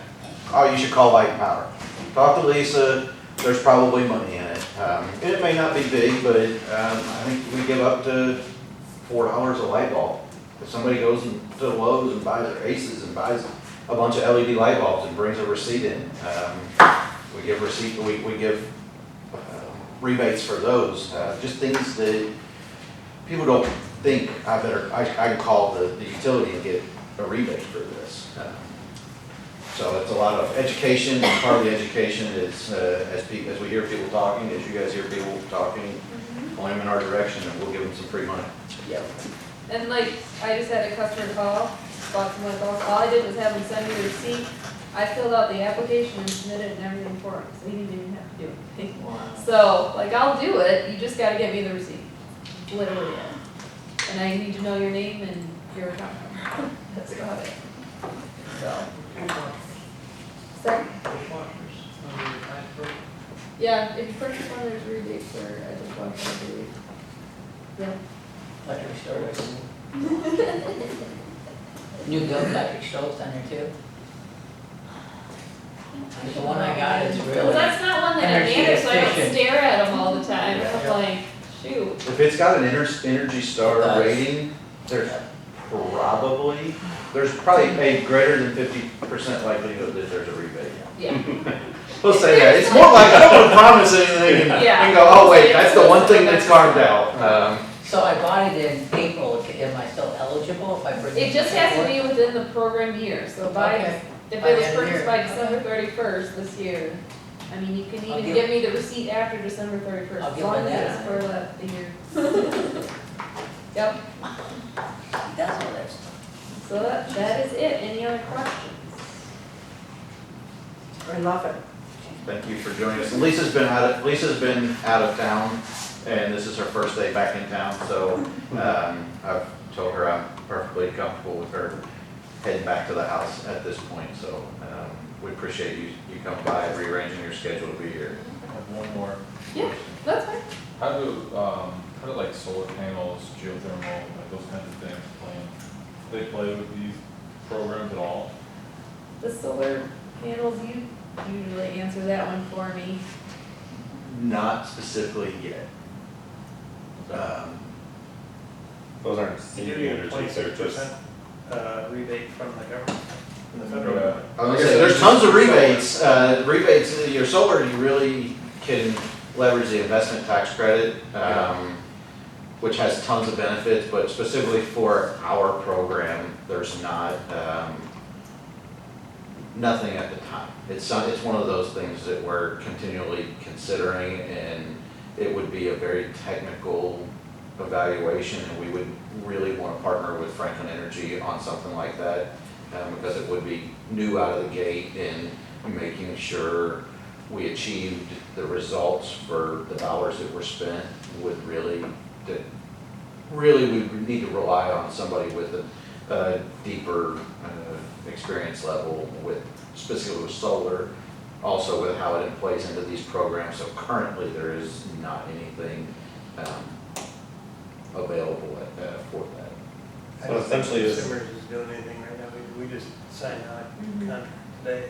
Well, I mean, like, even like Big solar. the My Savings program, where like they're thinking about making the energy reduction of 2%, like, is there rumblings of like, well, some of that 2% could also be made up by renewable energy, like, you know, residential, commercial, like. The only thing I've seen is one line from the My Healthy Climate Plan, because it was one of the recommendations Sure. inside the whole My Healthy Climate Plan, and it just said reinstitute the EWR requirement, or EO, whatever they call it, requirement for municipals and co-ops at a rate of 2% annually. Oh, gotcha, so it wasn't like, I hadn't seen any actual it's such a big language. jump to double that. Yeah, and that's, And you're like- it definitely has us concerned of the feasibility of reaching those goals. Yeah, But I think, What was our average before the goal? We were like over 100%, right? yeah, roughly 130 to 150. There's 2 years So that we were supposed to be getting to 1%, we were getting to like 1.3%. Yeah. Or so, or,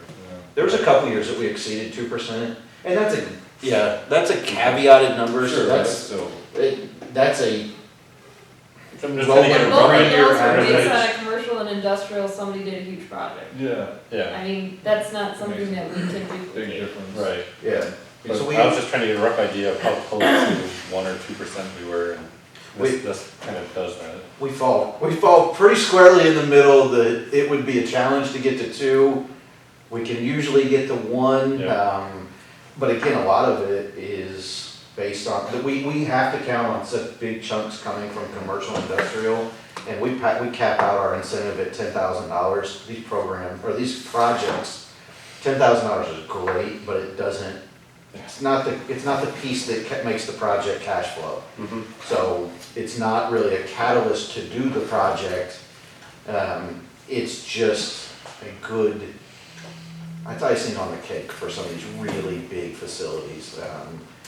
Or at least to help them choose option A over option B. Or it helps during them, as part of the project. it may fund an incremental increase. If they were gonna do this, they can do a little bit more.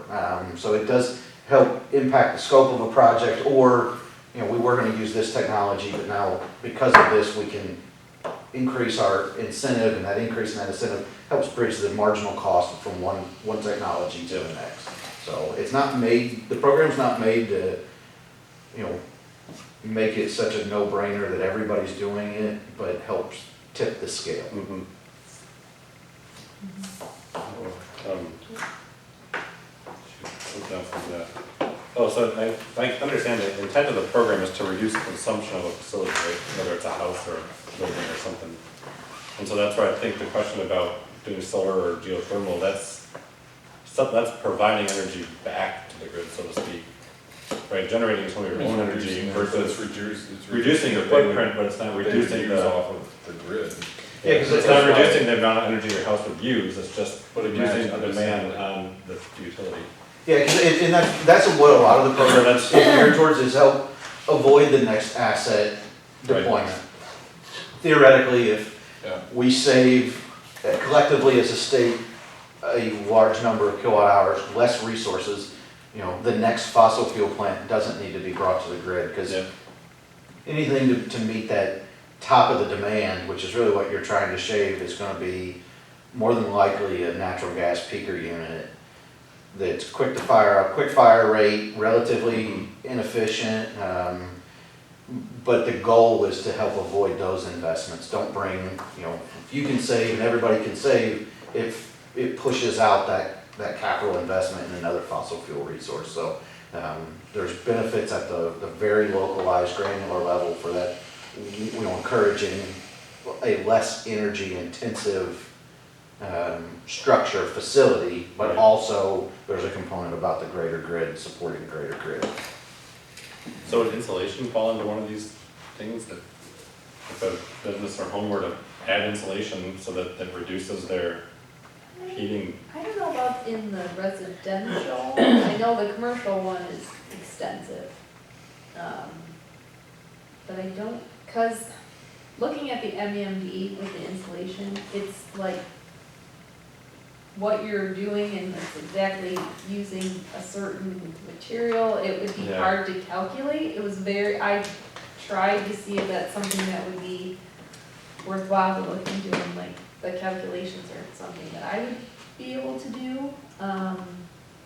Cause a lot of the residential ones are very easy set rebates.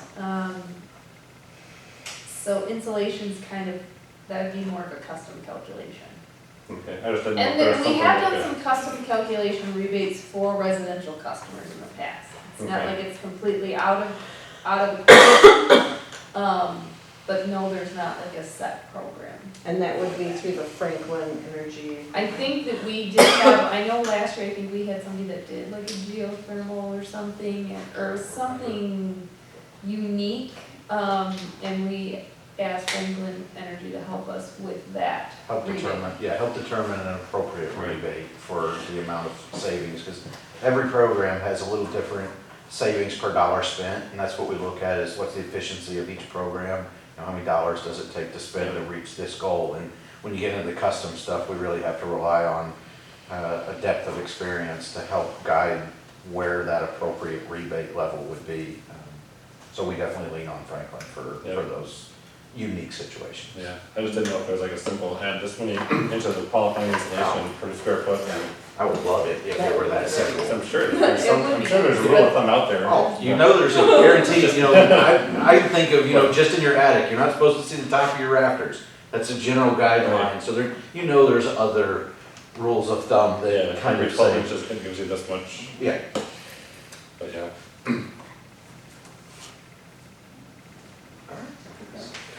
All see that? thanks, Jeff. Good to see you guys. I love the new gigs. Oh, yeah. Come check out the Navy. Yeah, heck yeah. Thursday. Thursday. All right, see you guys. Thank you. See ya.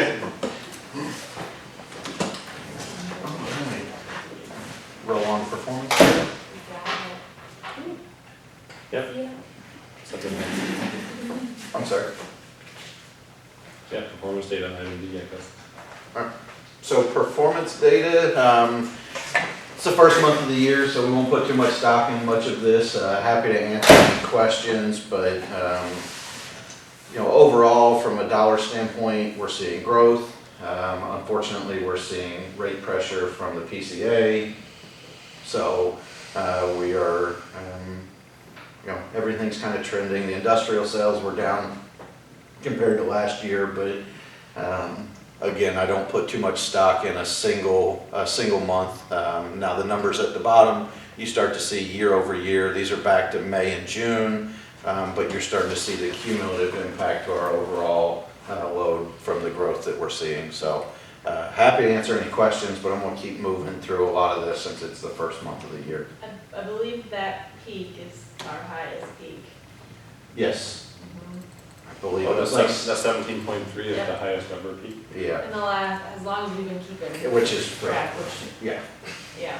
We never had more load than, I mean, we couldn't have hit a higher peak in the past, right? We just didn't. Right, yeah, that's what I'm saying. Yeah. Okay.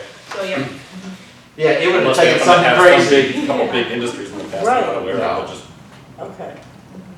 I think before that was like 17.1. Yeah, some, yeah. that was kind of recently, wasn't it? I think I remember Casey saying that we had a highest peak at some point. Here? Last year, yeah, and I would suspect we'll see a new highest peak in July, potentially another new highest peak in August, and then it'll start to teeter out a little bit, and then next year, we'll see the same thing in June, July, August, and I would expect trends, especially with the growth that we'll touch on some of the low growth opportunities that are kind of being presented to us.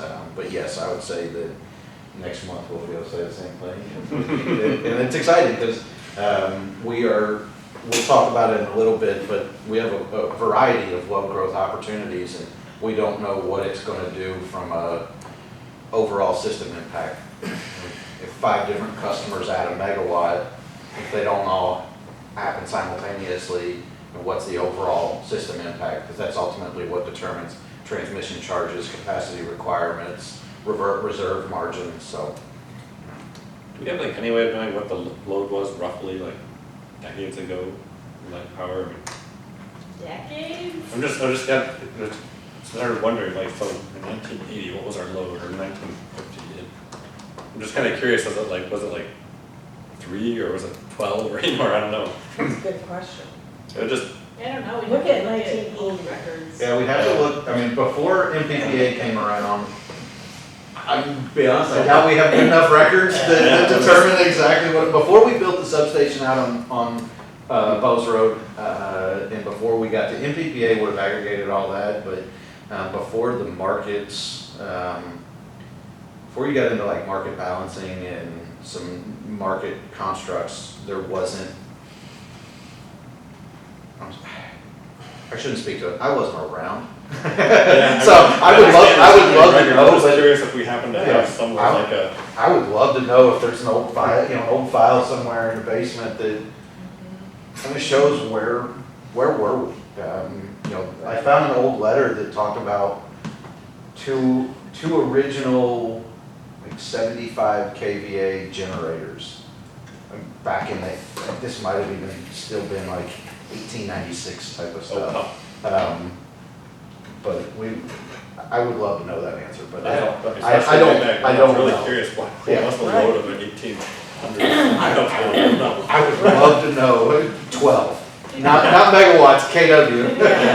It's kind of like old computers are 64K, it's like, geez. Floppy disk. Yeah. Yeah, so cost per kilowatt hour, unfortunately, we're going to, as I mentioned, rate pressure with PCA, we're going to see continued upward trends in overall effective rates. Investments in cash, we see a dip every year in July due to our bond principal and interest payment, so that's normal. Did look at it, and if we wouldn't have had the bond payment, we would have seen a substantial cash growth in July, but we see a normal cyclical dip every July due to depleting that cash reserve, or the bond reserve, or not, bond redemption, yeah.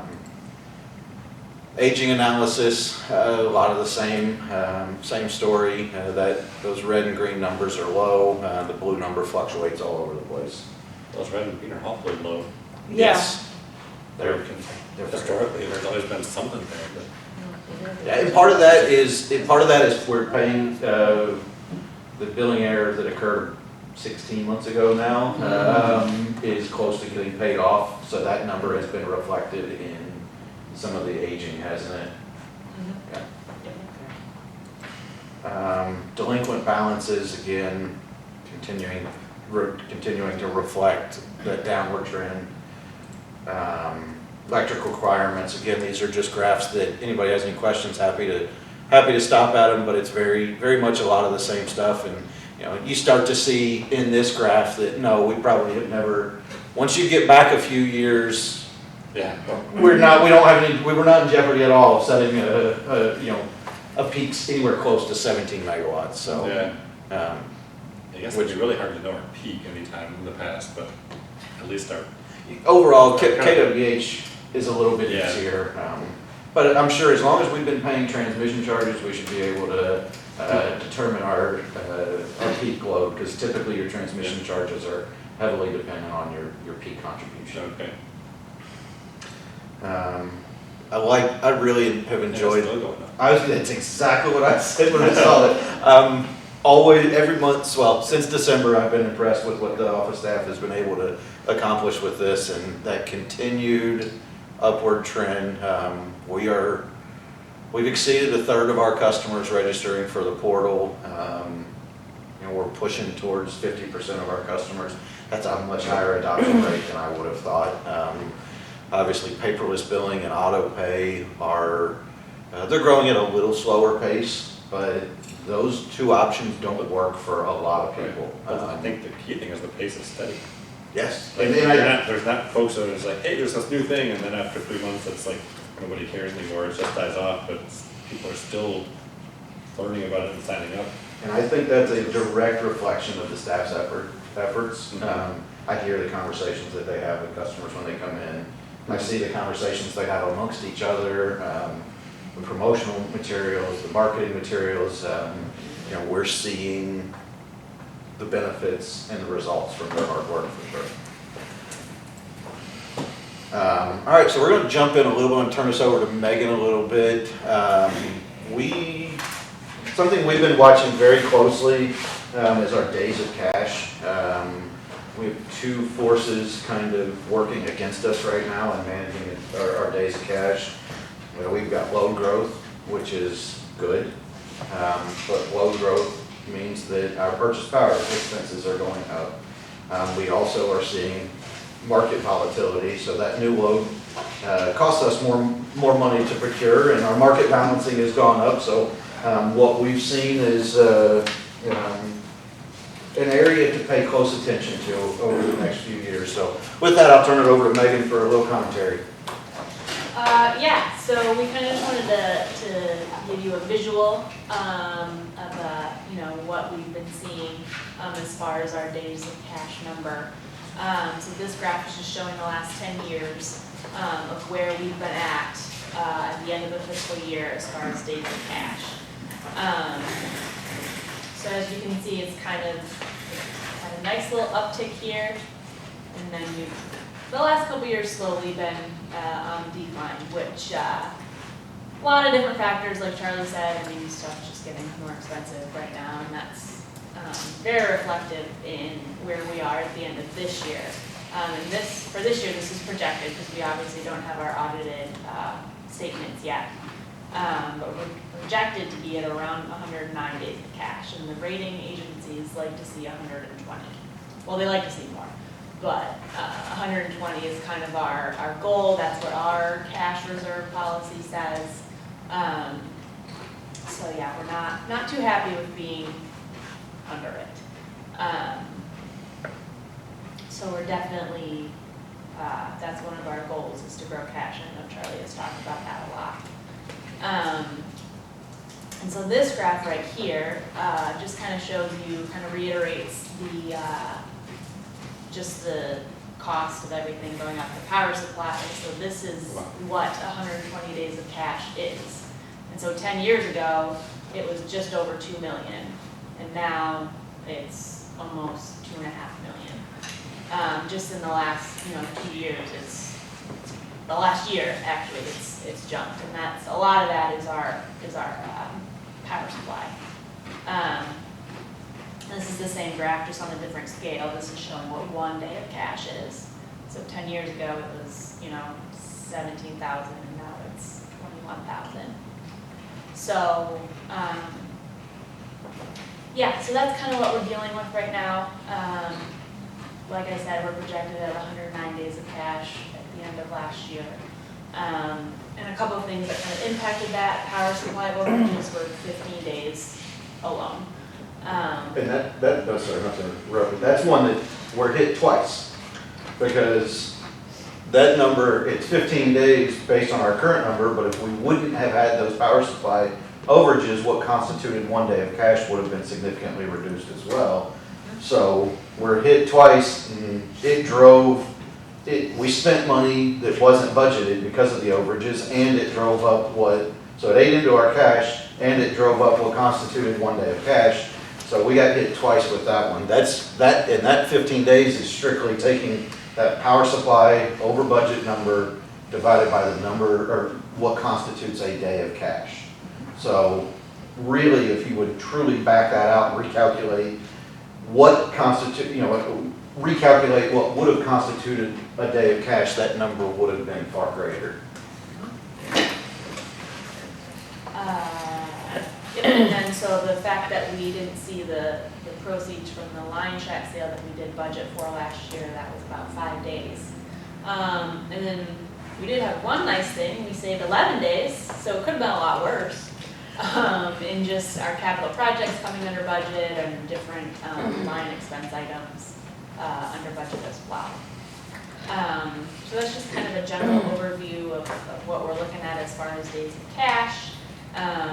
We are going to try to grow it this year, in the next couple of years. It's not a quick thing. But yeah, so that's where we're at, and then once we do have the financial, or the audited financials, we'll, come back and report that as part of the key indicators, later this year, so. Yeah, so we just wanted to bring this to the board's attention. It's, like I said, it's something we've talked about a lot, but we hadn't graphically presented this to the board to show, you know, I think the graph about what constitutes a day of cash really is eye-opening to the challenges that we're facing. And what you saw was relative stability over really going all the way back to 2014. That number just kind of fluctuated and hovered, but you know, we haven't seen this sort of increase in 1 year since really 2013, and the increase that we saw this year was even bigger than that. So you know, it's something that we're watching for. Megan and I talk about cash quite a bit. You know, it's the current budget that we have builds about 4 to 5 days of cash. That's not enough, really. It kind of highlights why I've been hesitant to invest in the engine room at this point. Is, you know, the engine room is another probably 4 to 5 days of cash, maybe 3, even if it's just 3 days of cash. When you start putting things in perspective of days of cash, you know, we're tightening the reins a little bit and making sure that we are managed, and with the growth that we are projected, you know, we know that every year that we see this growth, we're going to need to, we can't bank on all that margin getting reinvested back into the grid. So we need to really start setting goals on an annual basis, and we're going to work with UFS, and Megan and I will get together quite a bit. Would really like to set out about a 5-year plan to stabilize cash a little bit and to grow a little bit of a cushion. One of the things that I'd like to do is evaluate what the greatest fluctuations have been in days of cash, and take that goal. You know, we have a policy that says we're going to stay over 120. Well, what cushion what margin do we need on top of that to increase the likelihood that we don't find ourselves exactly where we are right now? Not, you know, start of last year we had 123 days of cash, and nobody projected the crazy fluctuations in purchase power prices. Nobody forecasted the Ukraine war.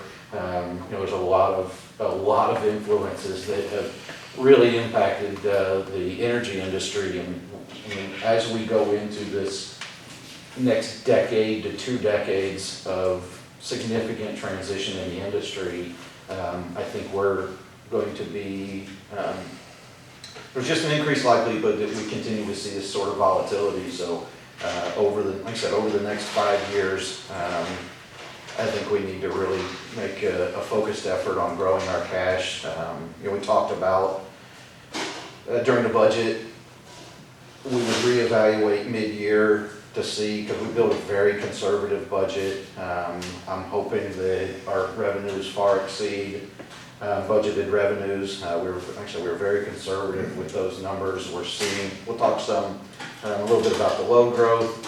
So we're confident that we'll be able to make some adjustments, but you know, I don't think at this point any additional money that's found in the budget at this point should be earmarked for growing our days of cash to support you know, improving our financial position instead of reinvesting into other projects. And we may need to consider in the future pulling back the reins a little bit on some of our investments into the system. I don't want to do that. That's our, I guess I'll start with that. I have no interest. I have every intention of maximizing how much we can invest back into the grid, but we need financial security for rating agency purposes, for flexibility, for adaptability, resiliency, so this is definitely going to be a focus. But thank you for pulling this together, Megan. This is really good information. With that, I'm going to hand it over to Ryan for monthly outage report. He's got a little bit more to talk about this month than some months, unfortunately, but they're doing a great job. Yeah, definitely a busy month, quite a lengthy list there. When you do look at them though, there was several that were animal related, 3 tree related incidents out there. We do have a significant amount of tree trimming that we are planning to do and are working on. We started this week and some last week. We did take a pretty good hit from a lightning strike, which was the only storm related outage that we had was the top one there, the Grand River outage. I think the stoplights at Bowes Road in Hudson and Grand River in Hudson also took damage from that same lightning strike. But that one, it actually blew about 5 transformer fuses right in a row and then 1 line fuse. But that's all the damage that we sustained. It was only blown fuses. Pretty amazing.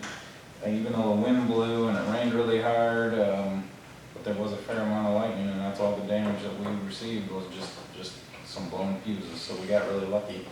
Not exactly sure what happened to the stoplights. Their circuit boards must have got fried or something, because they were messed up for a little while there. And I think, I don't know what happened today, but they were still blinking red today. The one at Bowes Yeah. Hudson The was one messed at up. Bowes. And yesterday too, yeah. Yeah, I don't know if that's related to back on that damage or what there, but, yeah, so I think we had a fair amount of storms roll through. We really didn't have too many outages as a result of the storm, so that is pretty good, I feel. And after talking with a couple other municipals and other people around the state and people that travel around the state, material vendors and such, that this year has been a significantly active year for squirrels. It's just a bummer. Everybody is getting hit by squirrels and a lot of them, so I don't know what the deal is with that. You're saying it's like a squirrel NATO? Yeah. Somebody make a movie, please. Filmed right here in Lowell. In one of the squirrel events there, the 307 North Center, that pole was actually completely animal guarded, and the black pole wrap that we used to try to keep the animals from being able to climb up there, that pole had all of those items applied. It does have a pipe down it for an electrical riser that goes down the pole, so we're thinking maybe the squirrel managed to get up the pole. Maybe, we don't know exactly how we got up there, but that was kind of a bummer to have a pole with all the animal guarding on it take a hit, but it's one of the first ones that we've had issues with, so. Can they run across wire to wire? Oh yeah, Oh, we yeah. definitely can do that. We try to keep our pole wrap stuff above the communications where it's that nice big bundle highway for the squirrels to run on, so hopefully that doesn't let them get up any higher, but they're pretty crafty. They can get just about anywhere. Yeah, Andrew, I think I remember you asking a question at one point, have we ever gone back to a pole Yeah. that's been fully critter guarded? And that's the first one that Ryan's ever told me. Yeah. And so, it doesn't happen often, but it does. I think the last time we said, not that we're aware of, but this is the goal around Maybe it was a where. flying squirrel. No, it was a You fox saw him. squirrel. Yeah, he was at the bottom of the pole. Yeah. He was pretty wrecked. I guess the next question would be, right, is how close to an unguarded pole was it? So I gotta believe they're not gonna be running for miles and miles on these wires, but I'm sure if the next pole over wasn't guarded, but I know you said that every time you get a chance, you're putting on a guard, so eventually they won't have too many access points to the Eventually we'll highway. get there, yeah, we have a lot that we're working on outside of town, south of town, out in the country, where a lot of tree trimming and animal guarding going on out there. It's been a few locations in that area that have been hit, so we're trying to make efforts. I saw was listed was vine. Now, do we have, like, is it poison ivy that's It's not growing poison ivy, overnight? it's just some sort What of is that? quick growing vine, and it grows fast. And then it's So the bittersweet. It actually grew high enough up the pole where it Cuts did it. short out the transformer and cause the fuse to blow, so just cut them at the bottom and they usually die and all fall off if you can't pull them off after a while, so it's kind of amazing if you see a pole that's only halfway grown up and a day or two later, I mean, that stuff grows a couple feet. Yeah. It's crazy. Let's go. Several trees out in Fowlsburg, I have to nip those. Yeah. Which is not kudzu. We don't have kudzu up here, which is nice. Don't have what? Kudzu? Oh, It'll- that's divine. It Yeah, covers everything. it'll take over everything, especially, Yeah. vines are always a pain. Yeah, they're problematic all the time. They wrap around everything, they're a total pain.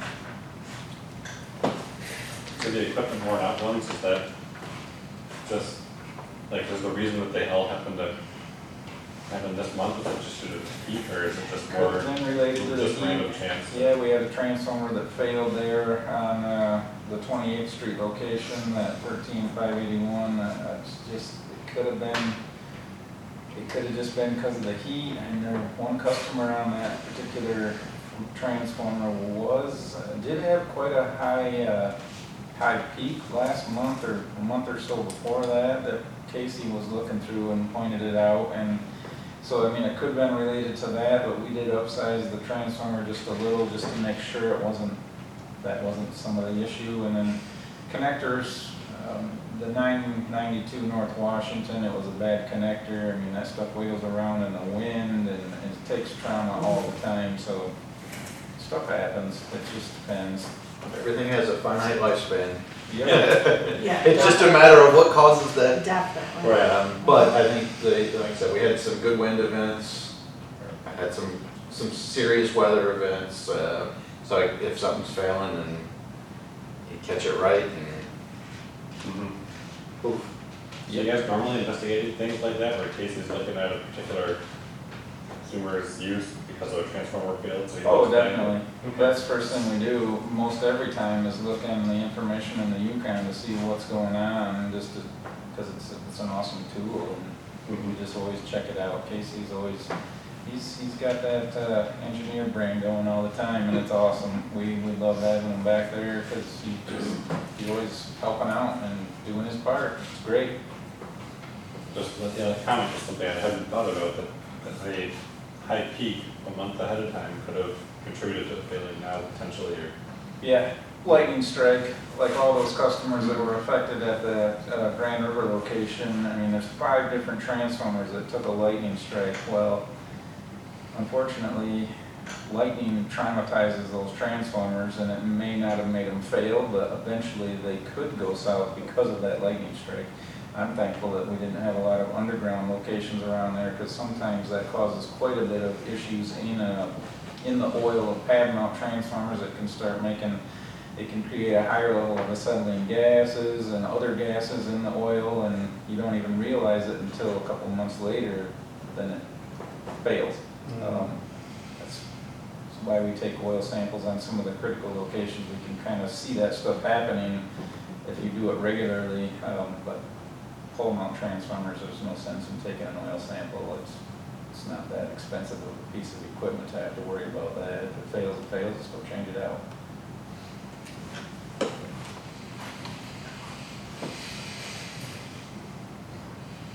Any questions? So just out of curiosity, do you have like these blind load transformers now, it's like these 5 hit by lightning and Well, keep an eye on, or? I think we have all mentally flagged them in our heads just because we knew that happened right there. So if something happens in the next year, we're gonna remember that and kind of investigate it a little bit and just see. So we won't write it down. I mean, everybody knows we don't necessarily take that large of an event very often, and lightning strikes really aren't that frequent for us, so we'll remember it for sure. I just didn't know if like all the transformers, they have some little note, I don't know if you got a database or wherever you have information on these things, but I think with unless the database is your head. the conversations that we have right here at the same table with all the line staff, we've all noted that and logged it in. We'll definitely keep an eye on it. if one fails for sure in the next year, we're gonna be thinking about that. Okay. I think they got a paintball gun and just mark it yellow. Yeah. Up there, I don't have to remember the yellow dot for the reason. Sharpened paintballs. They actually use paintball guns to lube switches, overhead switches on the line department stuff, yeah. We don't have one, Oh. we have no need for it, but they do that, they actually use one. We use shotguns in restoration efforts. I've seen Roll that. on, shoot limbs off of, shot limbs off of, Yeah. lines with shotguns. It's not exactly a great practice, but when you got 80%, when you got 80% of your system out and you can't get trucks to these things, shotguns work. Wow. In big ice storm situations, that happens a lot. Yeah. We got to Arkansas on a giant ice storm 20 years ago, or I don't remember, it was more than that probably, but we're getting guided around by our field leader and we're just hearing gunshots all over the place and we're like, what is going on? And, oh yeah, the tree crews are clearing limbs. Welcome to the South. Gotta be kidding me. I mean, a 4 or 5 inch limb with all that weight on it, you shoot it back a little ways, just a little bit of compromise into that branch, the rest of it's just gonna break out and fall down. It clears right up. So that's what they do, they run around just shooting limbs. I mean, it's a rough job. Yeah, it's tough. It was probably the most fun I've ever had working a storm. We won't be doing that. No, we will not. Yeah, that's tough to get a blessing involved. Yeah, all right. You ready to roll on the income statement? All right. Again, with the income statement, 1 month, happy to answer any questions, but sales are, I would say sales are probably, because of the way that we budget, it's tough to factor in over the year, you know, how things are, but I would anticipate, you know, being right on budget in sales is a good position to be in because we know we're seeing substantial load growth in the upcoming months.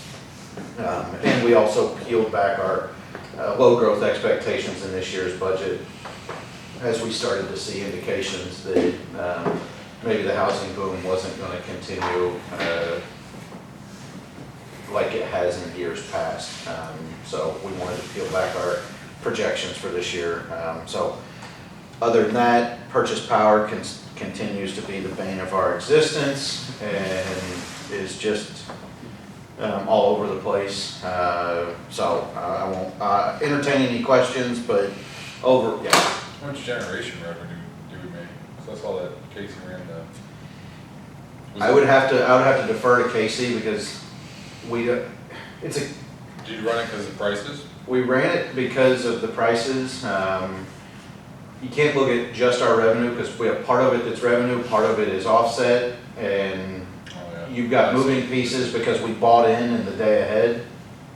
Because we don't bid our unit into the day ahead market, we only run in the real-time market. So in the day ahead, MPPA procured power at the day ahead pricing. Well, then we sold our surplus at a different real-time pricing. So there's a lot of levers moving around, but I know Casey is analyzing it. It was the longest and hottest we've ever ran those generators. They ran them for 8 hours straight. If you'll notice in the detailed statement, where is it? I skipped it. Fuel expense, we hit over $7,000 in fuel. It's the single biggest fuel bill we've ever had for running those. So, yeah, we ran for economic purposes, but we're also anticipating the day ahead and the real-time markets have deviated quite a bit, and that's kind of abnormal. So a lot of the day ahead prices were $200-300 a megawatt hour, and the real-time prices only got up to just under $200. If I'm ballparking it, so we bought too much at a higher price, sold a little lower, so the confluence of events weren't ideal, but it still was economical to operate. There's still a net benefit to Light and Power that more than offset the $7,000 in fuel expense and made it profitable not profitable because we don't operate it for profit, but it helped us offset our purchase power expenses for that day. So only put us $20, 2,800% over fuel costs a month, but. Yeah.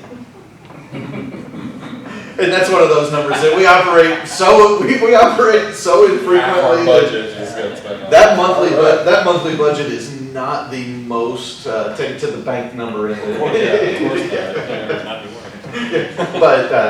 But and then we really don't anticipate economically operating. You know, it's heavily loaded in the summer.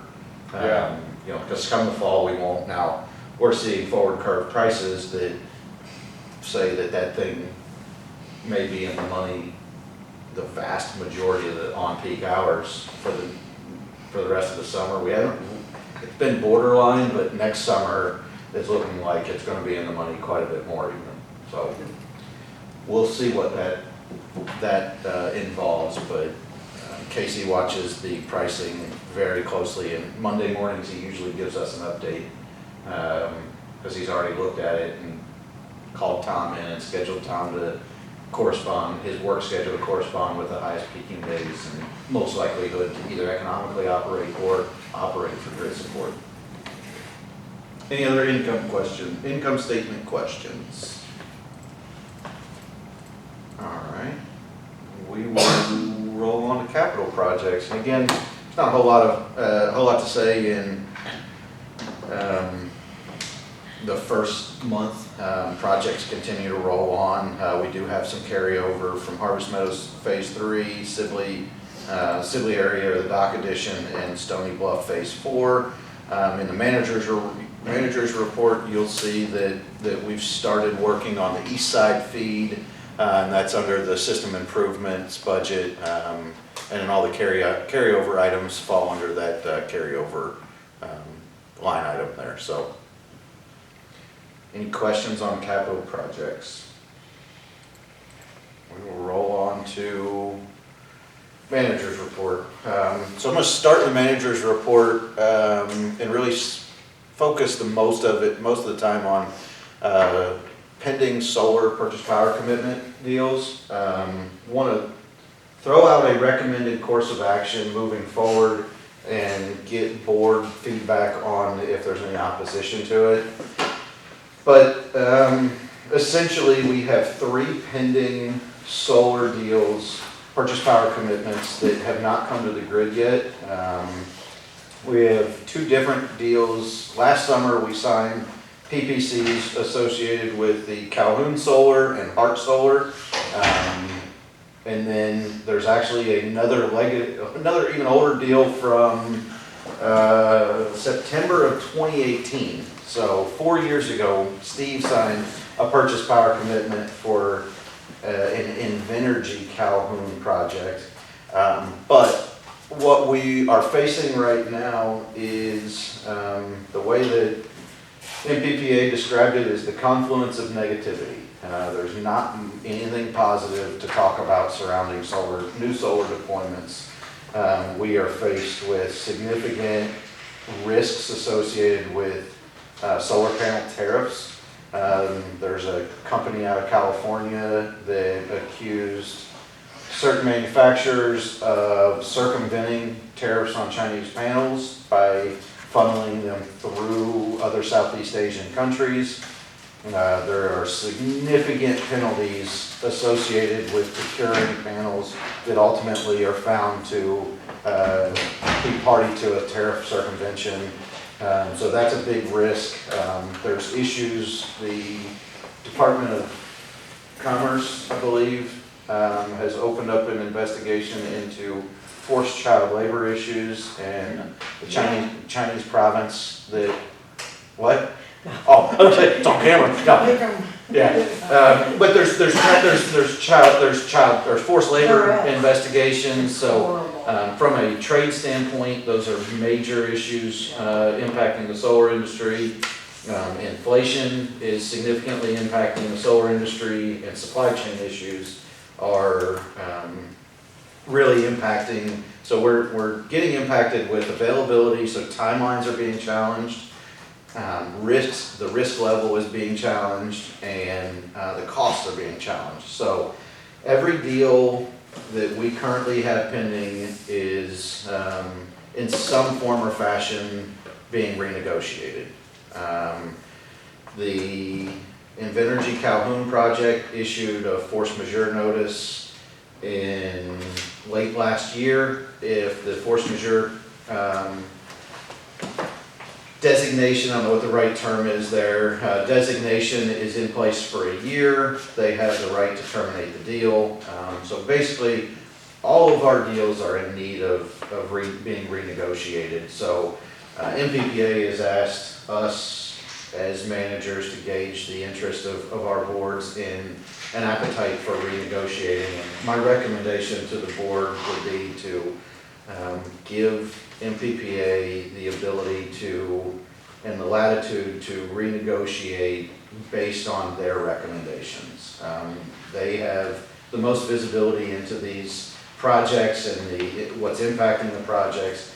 They have the tools to do very detailed economic analysis that ultimately are going to help dictate whether or not they're still good deals. But there's going to be some tough pills to swallow with these solar projects, because new solar project, the two deals we signed last year were some of the lowest PPAs in the state of Michigan forever for solar. The new deals are coming in over 20 to 25% higher. If we were to go out and get it contract for the exact same project right now, the prices would be at least 25% higher. So I definitely don't think these developers are trying to leverage an opportunity to remarket the projects at a higher price. They are looking to bring them to the grid, but the economics of it and the risk factors and the timelines are just not working out for them. It creates some challenges for us in that we're faced with very significant power supply changes over the next 5 years.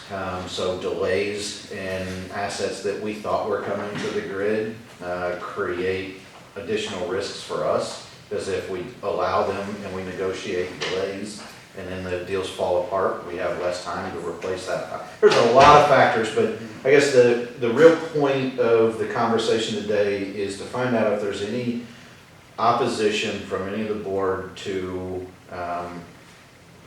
allow NPPA the latitude to evaluate. It would be no commitments, everything would have to come back to the board, but they're looking to gauge interest in, does the board have an appetite for allowing MPPA to renegotiate as long as the terms are still favorable under an MPPA analysis? Yeah. Mm-hmm. Yeah. Definitely. I'm gonna say, that's what it Better stinks. than losing.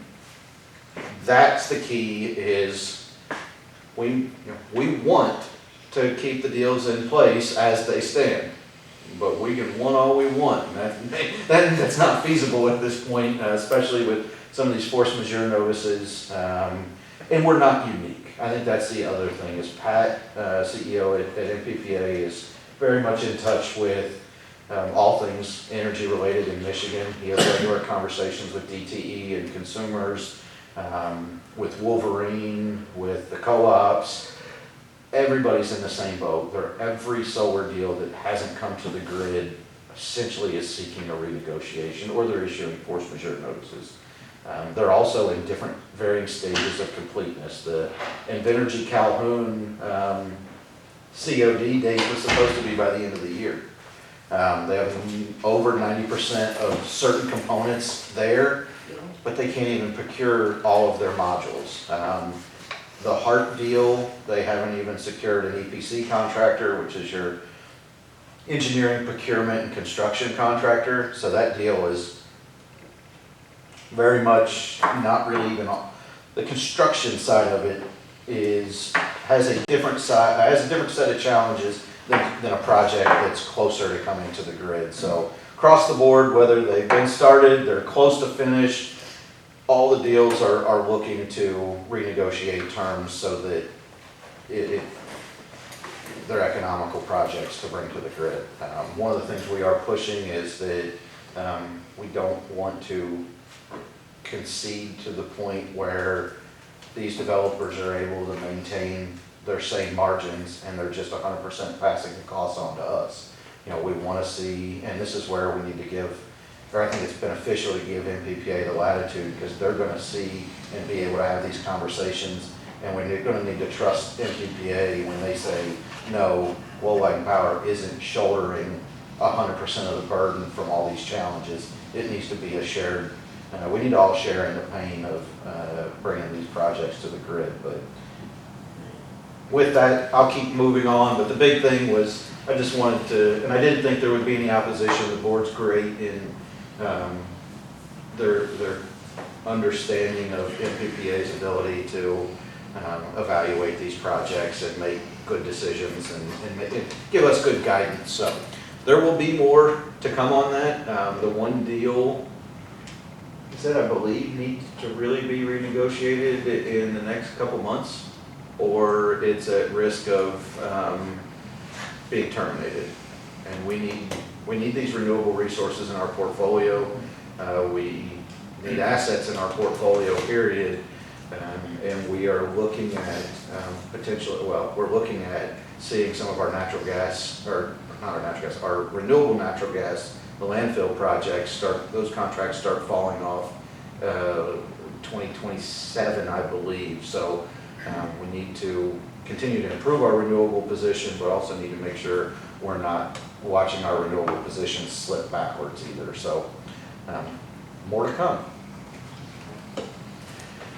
Moving on, anybody has any questions on anything in the manager's report, happy to answer any questions. The only other thing that's not included in here is we're paying very close attention to the Inflation Reduction Act that made the news last week and was kind of titled the Manchin-Schumer Compromise, or I don't remember exactly how they're working it, but this is essentially an iteration of the Build Back Better bill from last year that ultimately failed to materialize, but the Senate has approved the Inflation Reduction Act vote along party lines, with the Vice President breaking the tie, and it goes to the House, anticipated being voted on Friday.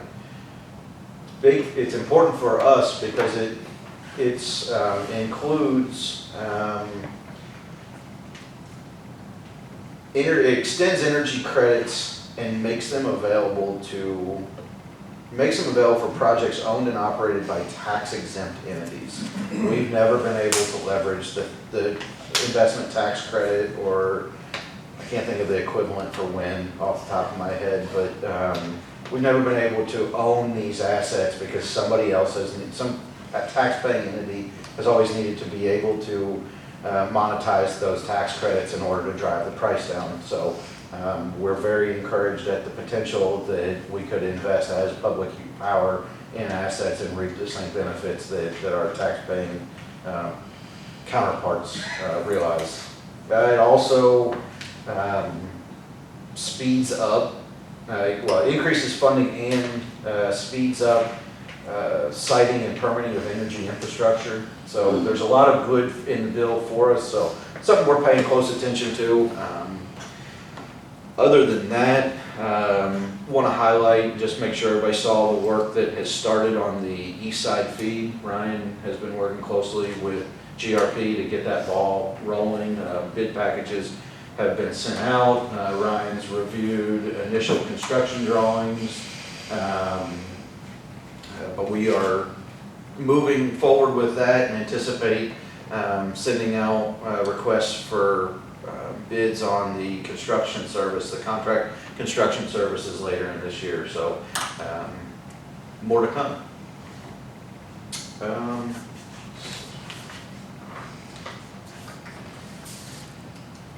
Want to highlight grant opportunities.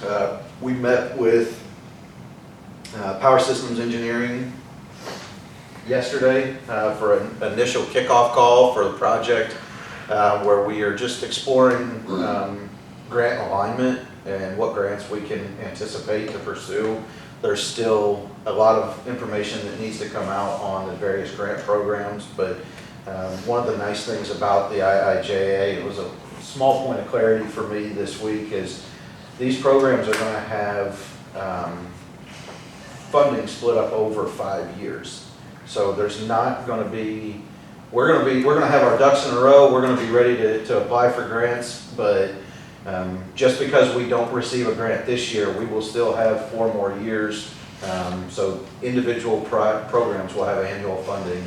One of the challenges we learned about this year is there's a 15, for any state-ran program, there's a 15% state match requirement. Well, a lot of states didn't budget for that 15% match, so this first year may actually be a slower year in terms of grants. But we continue to see a ton of opportunities. Ryan stopped by the office today and we talked about, Marie brought up 4 more different ideas that appear to qualify for grant opportunities. So we're going to be pursuing those heavily. That's good. Yeah, one of the things I remember picking up at the conference is that every single one of them that talked about grants said, don't try to write grants just to write a grant and do something. Make sure you have a long-term need that needs to be fulfilled, whether you were going to get the grant or not. And that's something that we actually talked with PSE, as I specifically told them, I don't want to develop projects for grants, I want to find grants for the projects. And if there are, now, with the only caveat being, grants may change the priority of projects. If there's a smaller project that was smaller in nature, fell way down the priority list because it didn't have, there are more impactful projects, but there's funding specifically for that lower priority item, that available funds may bump that higher up, especially if we're able to use contract labor so that our guys aren't breaking their backs trying to make sure we get these projects in because they're very busy with everyday work as well. So, but I think that's a really good point, something that we did reiterate with Power Systems Engineering this week. So, but I take it they are the grant writer as well. they are a turnkey solution if we wanted them to be. They are not just grant writers. But They start from the research, they write the grants, they also help ensure compliance once a grant has been awarded, because that's important. Oh, It's huge. That's huge. And there's financial requirements, there's reporting requirements from an operational standpoint, there's bid requirements, there's competitiveness requirements, there's a lot of, it takes somebody with experience in grant writing to effectively write grants. And the nice thing with PSE is MMEA is working with Power Systems Engineering at the state level, because MMEA is at the table helping guide these state-ran programs. So we've partnered with somebody that's going to have, not just has a track record of successful grant writing, but is specifically involved in Michigan to a high degree with at the state level. So we're encouraged with their level of understanding and what they've brought to the table. As I've mentioned a couple times with the low growth opportunities, we are seeing, at this point, everybody's surely aware of the King Milling expansion. That we're not sure what that's going to add to system load, but we're thinking probably 2 megawatts. Ish, somewhere in the 2 megawatt range. So that's already over a 10% increase. And again, we don't know how coincident it'll be to our overall system feed. So Grand Rapids Gravel Company has started mining the property next to the substation. I think Ryan and I both thought that was not going to be a substantial load. We anticipate that being over a megawatt, which caught up. We had a conversation a year ago, had plans on how to serve a trailer and some little small things, and surely it's a temporary operation. And then they started some conversations with Ryan, and it quickly became apparent that a little more preparation time would have been nice. Ryan's been scrambling, trying to accommodate their load growth with some of the equipment that's necessary, and we're actually going to, it sounds like, probably partner with a fellow muni, and they're going to help supply some stuff, and it'll help eliminate a 30-plus week lead time. What is their long-term plan, how long to pull gravel out of there for you guys? Ryan's had more conversations. I guess 10 years? 8 to 9 years Yeah. tops, probably. I remember sitting with the city council and talking about that, or planning commission years ago. It was a 10-year permit that was signed last year. Last year, so I don't know if the permit started with 10 years of operating ability or if it was 10 years from the date the permit was signed, but I think that all indications are, I think it will probably end up being 7 to 8 most likely. But a lot of that depends on how quick they get in there and, start pulling gravel out of there, get fully established. And then I think long-term it's gonna be condos. So they haven't been driving trucks in and out of there yet, loads of gravel? I don't know what exactly they're The doing. equipment's coming in, they got a screener Okay. unit sitting there, self-powered screener unit, just starting to sort things out, and then there's a crane on Yeah, I site saw now. that, and- yeah. There's a lot of, all I know is there's a lot of,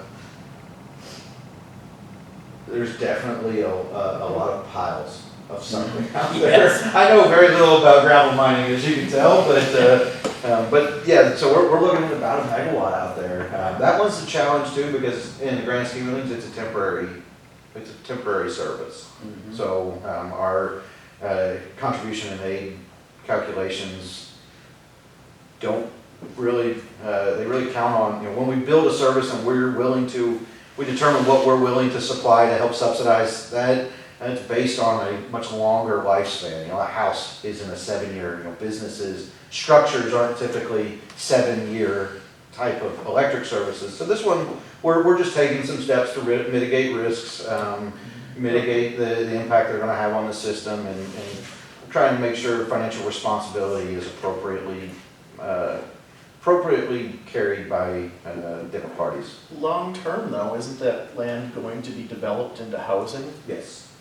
Yeah, so there will be load, but the load characteristics will be very different. The infrastructure used to serve the gravel pit will be very different than the infrastructure. And really, that contribution aid is about the infrastructure improvements for that individual service. So, but yes, long-term, it will be a temporary load growth opportunity followed by a permanent load growth opportunity at a price significantly reduced. I don't remember how many units they're planning on putting there. Yeah. Around 30 rings a bell, so we won't replace that megawatt hour type of level, but it's good to have. The material cost isn't gonna be too terrible either. I think it was just under half of the cost of what we had our material vendors bid out or quote out the primary metering infrastructure that we need for that. I'd say they're maybe a third of the cost through our fellow muni, that they had a couple of the exact same setup sitting on a shelf for their needs as spares, but they were willing to sell us one if we needed it. And then Grand Rapids Gravel actually owns their own transformers, so that is nothing to do with us, and it's a fairly short line extension into the property. So when we're done with all that stuff, we'll put it back into our supply. The primary metering setup could be reused if need be, if we had a failure at Meyer or Envision or King Milling or somewhere like that where lightning took out primary metering, then we would actually have a setup as a spare. We don't necessarily have that right now, and we don't plan on having one, but we would in the future, so it'd be an asset that we would have. Yeah, it's really, all things considered, it's the ideal circumstance for serving a large 7-year load. Yeah. Minimal infrastructure, right next to the substation. I mean, really, if we could pick a spot, we'd say, do it right there. And by the way, we only want to set 2 poles. So it really is working out. As I mentioned, Ryan, Lisa, and I also toured the new cannabis grow facility in town here. We're anticipating that being about a megawatt of load, and that really should start coming online and seeing some load pick up in the next week or so. So we're watching that one. The Benton Baker dealership has been connected, and based on the load calculations that we've seen from the other Benton Baker facility that was recently done in town, that'll be another good bit of load growth. We've also been in discussion with some other customers of ours that have not made anything public, and there's some additional opportunities that are materializing. So it goes back to, great problems to have, but this will definitely, from a timing standpoint, these new kilowatt hours are coming off the grid, or coming off the market. Market's extremely volatile. We're seeing power supply overages largely in transmission, and transmission costs are going up, volatility in the balancing markets. So still all good problems to have, but we need to pay close attention to them and make sure that we're compensating where appropriate. Just out of curiosity, with Beton Baker, what is the major driving thing that we even would notice that their load has grown? I mean, they're basically just doing the same thing in another facility. I mean, what? Lights and air conditioning. HVAC. I mean, It's they've got that. HVAC drives the vast majority of. So the garage is gonna be air conditioned or something? I believe so. Oh. They're advertising for air conditioned garage actually. Oh, okay, okay. So, Yeah, I guess that would make sense then. That- But I mean, that's- even that's the other facilities, what size transformer did you put out at Beton Baker?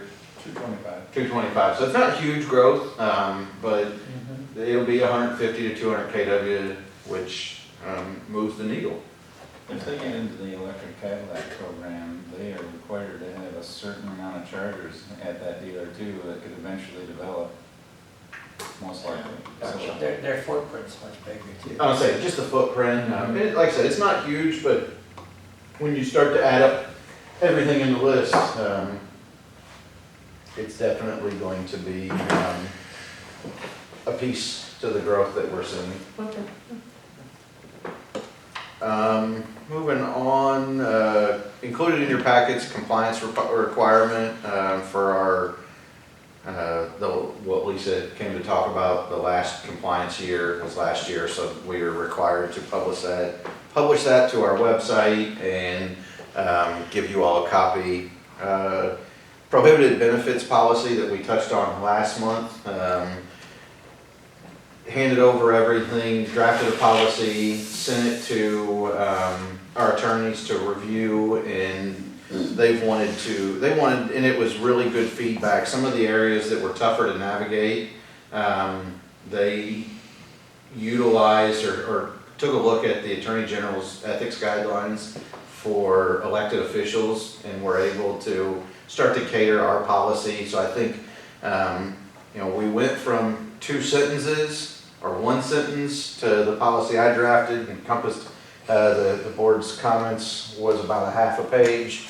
The lawyers got a hold of it, now it's 2 pages.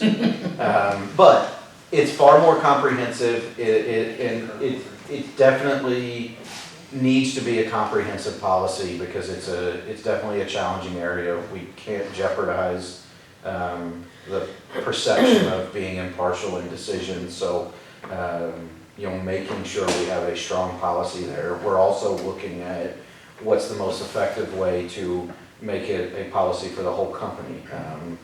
It's in the all-employee handbook right now. Well, you all are not employees, so just the logistics of what's an efficient way of having it be an umbrella policy for everybody under the organization. So I was just gonna ask, since we are appointed board members of the city, do we fall under the city umbrella, or do we fall under the Lowell Light and Power umbrella? we are, I think you'll fall under the Lowell Light and Power umbrella, but what umbrella and where becomes the question. Where do we put the words? So it's a part of it's just effectiveness. You don't want to have the same policy at 2 locations. Then anytime you change it, you've got to remember to do it in 2 places. So how do we just effectively implement a more comprehensive policy? And what the plan is I've seen the draft. Because it's gotten so lengthy, I don't think it makes sense to hash out all the details here at the board, or at the board table, because I think some of them are just some of the questions you may have are just clarifying questions that aren't necessarily material to a discussion. They're just, hey, what is this referring to? Where's this relevant? Why the heck did you even include this? Some of those. So what my plan was I want to work with Jessica and John over the next week or so to get something in draft form, send everything out to you all, so you have a little more of a little more time to digest it than it just being included in the packet. And then I would ask that any questions, reach out to me, especially points of clarity, anything that's a deliberation, you're welcome to do that here at the table. But after reading the policy, I think there may be just some conversations, and if we need to, may need to get the attorneys involved, but just so they can factually answer. I don't like answering legal questions, because there's always caveats and nuances. Understandable. So, just want to give a heads up. Company picnic is this Saturday at 3 p.m. If anybody's able to make it, it'll be out at Fowlsburg Park, and be a good time. So, looking forward to that. Other than that, just want to highlight, July is always full of anniversaries. Casey celebrated his 4th year. Megan and Nancy both celebrated their 8th year. So, Wow. thank you all. Is it really down there? Oh. Other than that, I included a slide from a, we need to go back, I'm sorry, we will, but real quick, I want to touch on that one, just wanted to highlight this. I thought this was pretty meaningful. This is from MVPA. You'll see 2020, 2021, and 2022 natural gas prices. The last time we've seen, and this is the volatility that we're talking about in the power supply. So your natural gas, there's a direct correlation between natural gas prices and energy prices. The last time we saw natural gas prices this high was back in 2008, and around 2008 is when the shale fracking, the Marcellus shale fracking really picked up. And you'll see that major decline that was a steady trend. Really, I wasn't around and don't want to speak super knowledgeable about it, but it's a direct reflection of the Marcellus shale fracking gas that got brought online around 2008. Other changes and differences between 2008 and 2022 is 2008, we were less reliant on natural gas for our energy supply. Since then, there's been a lot of coal retirements and a lot of natural gas, or a lot of coal and not a lot of nuclear retirements. So we have become more dependent on natural gas, and we are already seeing quite a bit of natural gas rate pressure, and then the war in Ukraine kind of really impacted the global natural gas market. We've seen LNG exports get capped out before the Ukraine war. LNG exports were relatively minimal. Since then, there's been an uptick in LNG, and we've actually seen a decrease. The big decrease is largely attributed to a fire at an LNG export facility. Once they announced that they weren't going to be back up, that facility wasn't going to be back up online until late this year, really saw the natural gas prices dip, close to 30% after that LNG facility fire happened. So just bring it up. The only other thing, and you can go to the next slide, did want to make the board aware that in a 3-2 vote, I included the minutes for review, but in a 3-2 vote, the city council instructed Mike to draft a resolution that would would enable them to enter into a purchase and development deal with Copper Rock Construction for the Line Shack property. That proposal for reference was a $100,000 bid price. It was for up to 6 stories, up to a 6-story building with up to 17 units. I will highlight that in order for that sale to proceed, it will require 4 votes in the affirmative, not 3. So if there is the same 3-2 vote, when the council can act on it on next Monday, if there's the same 3-2 vote, that property will not be able to be sold at that time. So Mr. Salzweedl, I don't know if you have anything to add, but I just wanted to keep the board kind No, of that's- up to date. It's pretty accurate. So, A lot of questions need to be answered. yeah, and I sat down with Mr. Salzweedl before the meeting, and we kind of reviewed the board's commentary, and the board expressed significant reservations about that project last month due to the contingencies and the apparent challenges to a completed sale associated with that project. So we will see where it goes from there. But I will be in attendance. They discussed it at the council meeting, last council meeting. There was quite a bit of public comment. Jim's informed me that it's on the news tonight, or was on the news Yep, tonight. It was at 5 o'clock on ZZM interviewed Mike Burns, and they also interviewed a business person and somebody else that lives in maybe one of the apartments in that surrounding area. And if it's like anything else, it was probably not positive. So I will be in attendance next Monday to hear council comments and to see how that all materializes. But did want to provide an update. Yes, on to the fun stuff. So that that pole looks fantastic, doesn't it? Yeah, that's a beauty. Yeah, and all the guys that build it from midnight to 8 in the morning would agree. That is what happens when, go 2 more pictures, please. That's what happens when this tree, You can see where it broke off, way up there. yeah, Yeah. it didn't break this pole, it broke the pole one further away. Oh. So I wanted to highlight it because the guys did an amazing job under miserable circumstances. Nobody ever could have predicted that branch would do No. that to what. If we're gonna cut that tree down, we need to wipe out about 50 others in a half-mile radius, so. So, Ryan, The tree, that wasn't a branch, that was the tree trunk that was broke off up there. It was probably 18, 20 inches in diameter, and the whole entire branchy part of the tree is what landed on our stuff. so you only take care of the power lines, not the other utilities that are on it? You don't rehang? They didn't. Comcast or none of They that? didn't get taken down. Oh, they didn't? No, Wow, no. Everything was still fine. wow. Is it? It looks like it was just. Was there It just was one just the pole top before of it, the- was that right-hand pole that broke? The left-hand pole, the new one? Oh, just- The short Oh, is it? Is that you in the right bucket, Ryan? Yes. Yeah. Okay. I just wanted to highlight that Ryan was out there in the bucket for 8 hours, right alongside the guys. Pretty hot and steamy that night. Yeah. It was not fun. Yeah. And we all only got to sleep for about an hour, and then, oh gosh.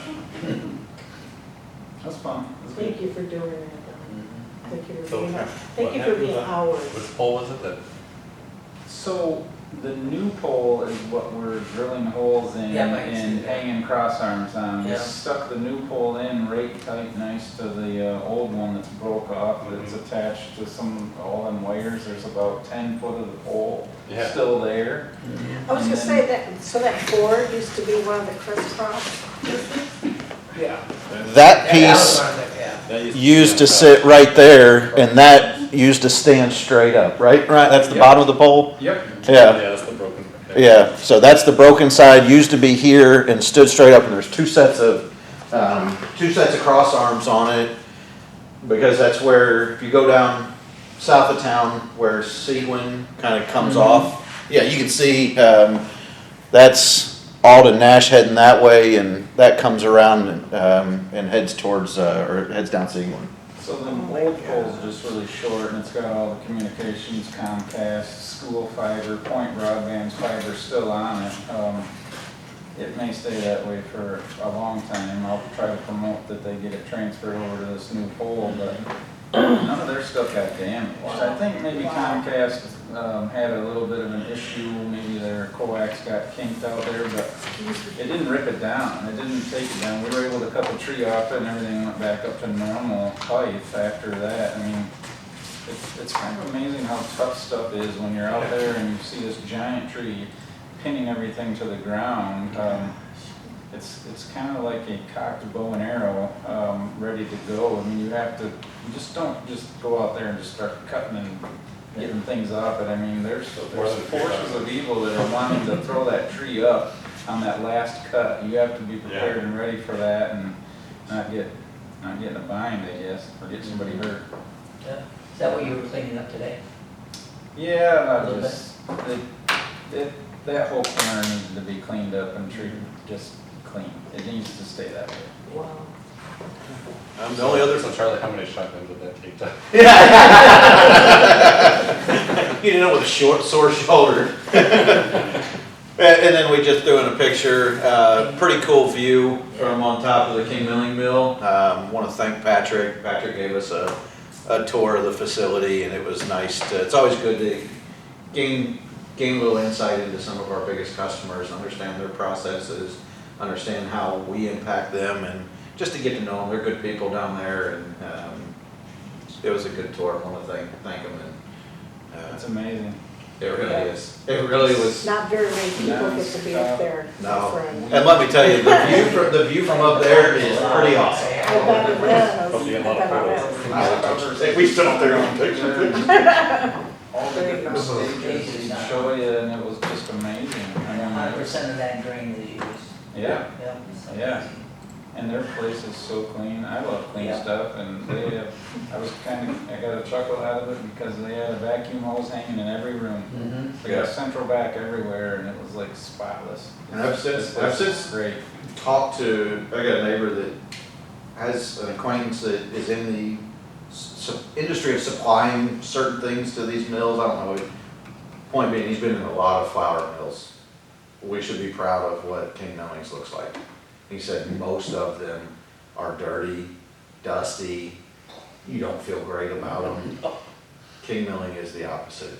They are a professional outfit, and they do a great job. And we're very fortunate to have a large family-owned, multi-generational company like that in Lowell. Yeah, 'cause you could be one spark away from blowing. I was thinking of fire. Oh, that, You know, yeah, I mean, they don't have that issue because No. they mitigate that dust so well. Yep.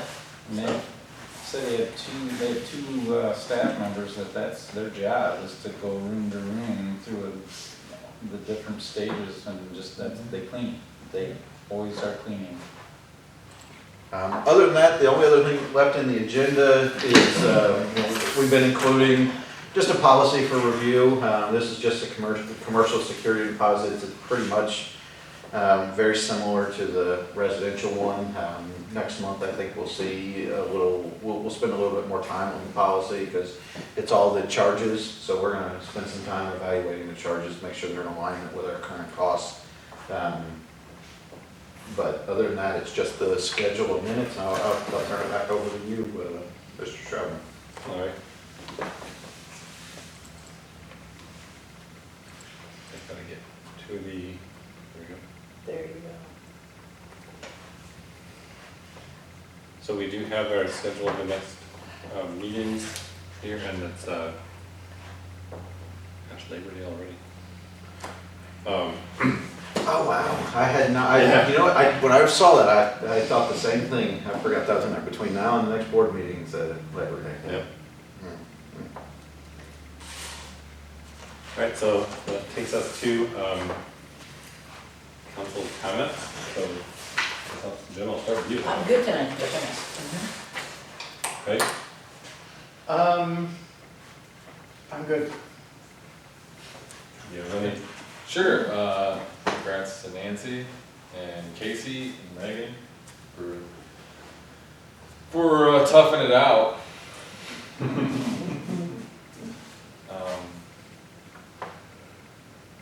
Yeah, I guess that's it.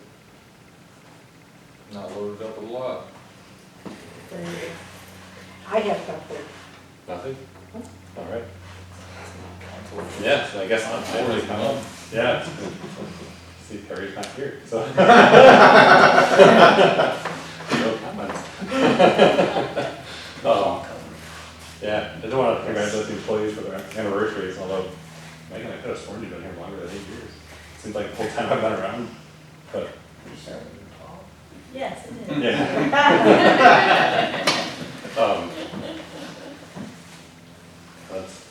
That's awesome. people that are sticking around. Yeah. I just want to thank Lisa again for the presentation. I love all those staff presentations that we've been rotating. I don't know if it's a rotation per se, but just, we keep having a new one. Those are Sir, usually the coolest part of the meeting. well, thanks, I take that as a compliment. Mhm. You'd rather not hear me talk. No, I would agree, and that's Well, you where. did some presentations too, so. No. It's just, I would agree, I really like hearing from them. It's kind of our version of the board trainings. I think it's taken a little bit of a different turn, but we've really focused on trying to get their stuff, and, really big picture, impactful things, and a lot of this one was about, helping just provide additional commentary on something that we as staff see as a pretty significant move, but it's a little more nuanced at the local level. It's not something that generally rises to the board level for continued conversation. We talked about the law sunsetting and needing to do something, but hadn't, now that we're into it, I thought it would be a really good time to say, hey, we're 6, 7, 8 months into it. Here's the update. Here's what we put our fingerprint on it, and it gives Lisa an opportunity to come and speak to the board, which is always great to get additional staff involvement. Yeah, yeah, certainly. And just another, the pictures that you guys have are always interesting as well, so. And I guess if you can always move them to wherever we talk about it. So if you move those to the outage section or something, if you wanted to, simplify things. Like that. Or like smooth, make it, what's the right word? Flow better or something. Or at the relevant time. I just Yeah. like to include it. And that's kind of evolved. Yeah, I'm I sure when really this like- first started happening that there was someone who wasn't familiar with PDFs and it's easier to stick them at the end and. Yeah, it's not- usually. I think now it's pictures around, so. I can put them wherever you want. Yeah, I was gonna say, maybe you can put them wherever I ask, I'm sure. Yeah. But, yeah, it's something I've wanted to, I enjoy. People like to see the pictures. I mean, everybody's doing awesome work. Yeah, I think for anything, if there's any kind of thing that just has a photo to go with it or a picture, a diagram or whatever, that's easy enough now, it's harder when you have to photocopy it, but. Oh, we do everything in Yeah, but now that it's all listed, it's just, if there's something cool that somebody wants to stick in there, I think I'd encourage them to do it. It's not gonna take up, it's gonna take up space, but not physical space, so. So, yeah, that's all I've got, so. Entertain a motion to adjourn. So motion. Support. At 8:53, it just turned. All right, all those in favor signify by saying aye. Aye. Opposed? Who seconded that? I didn't hear it. Me. You did. I was trying to keep notes in case something doesn't come through. At least, good.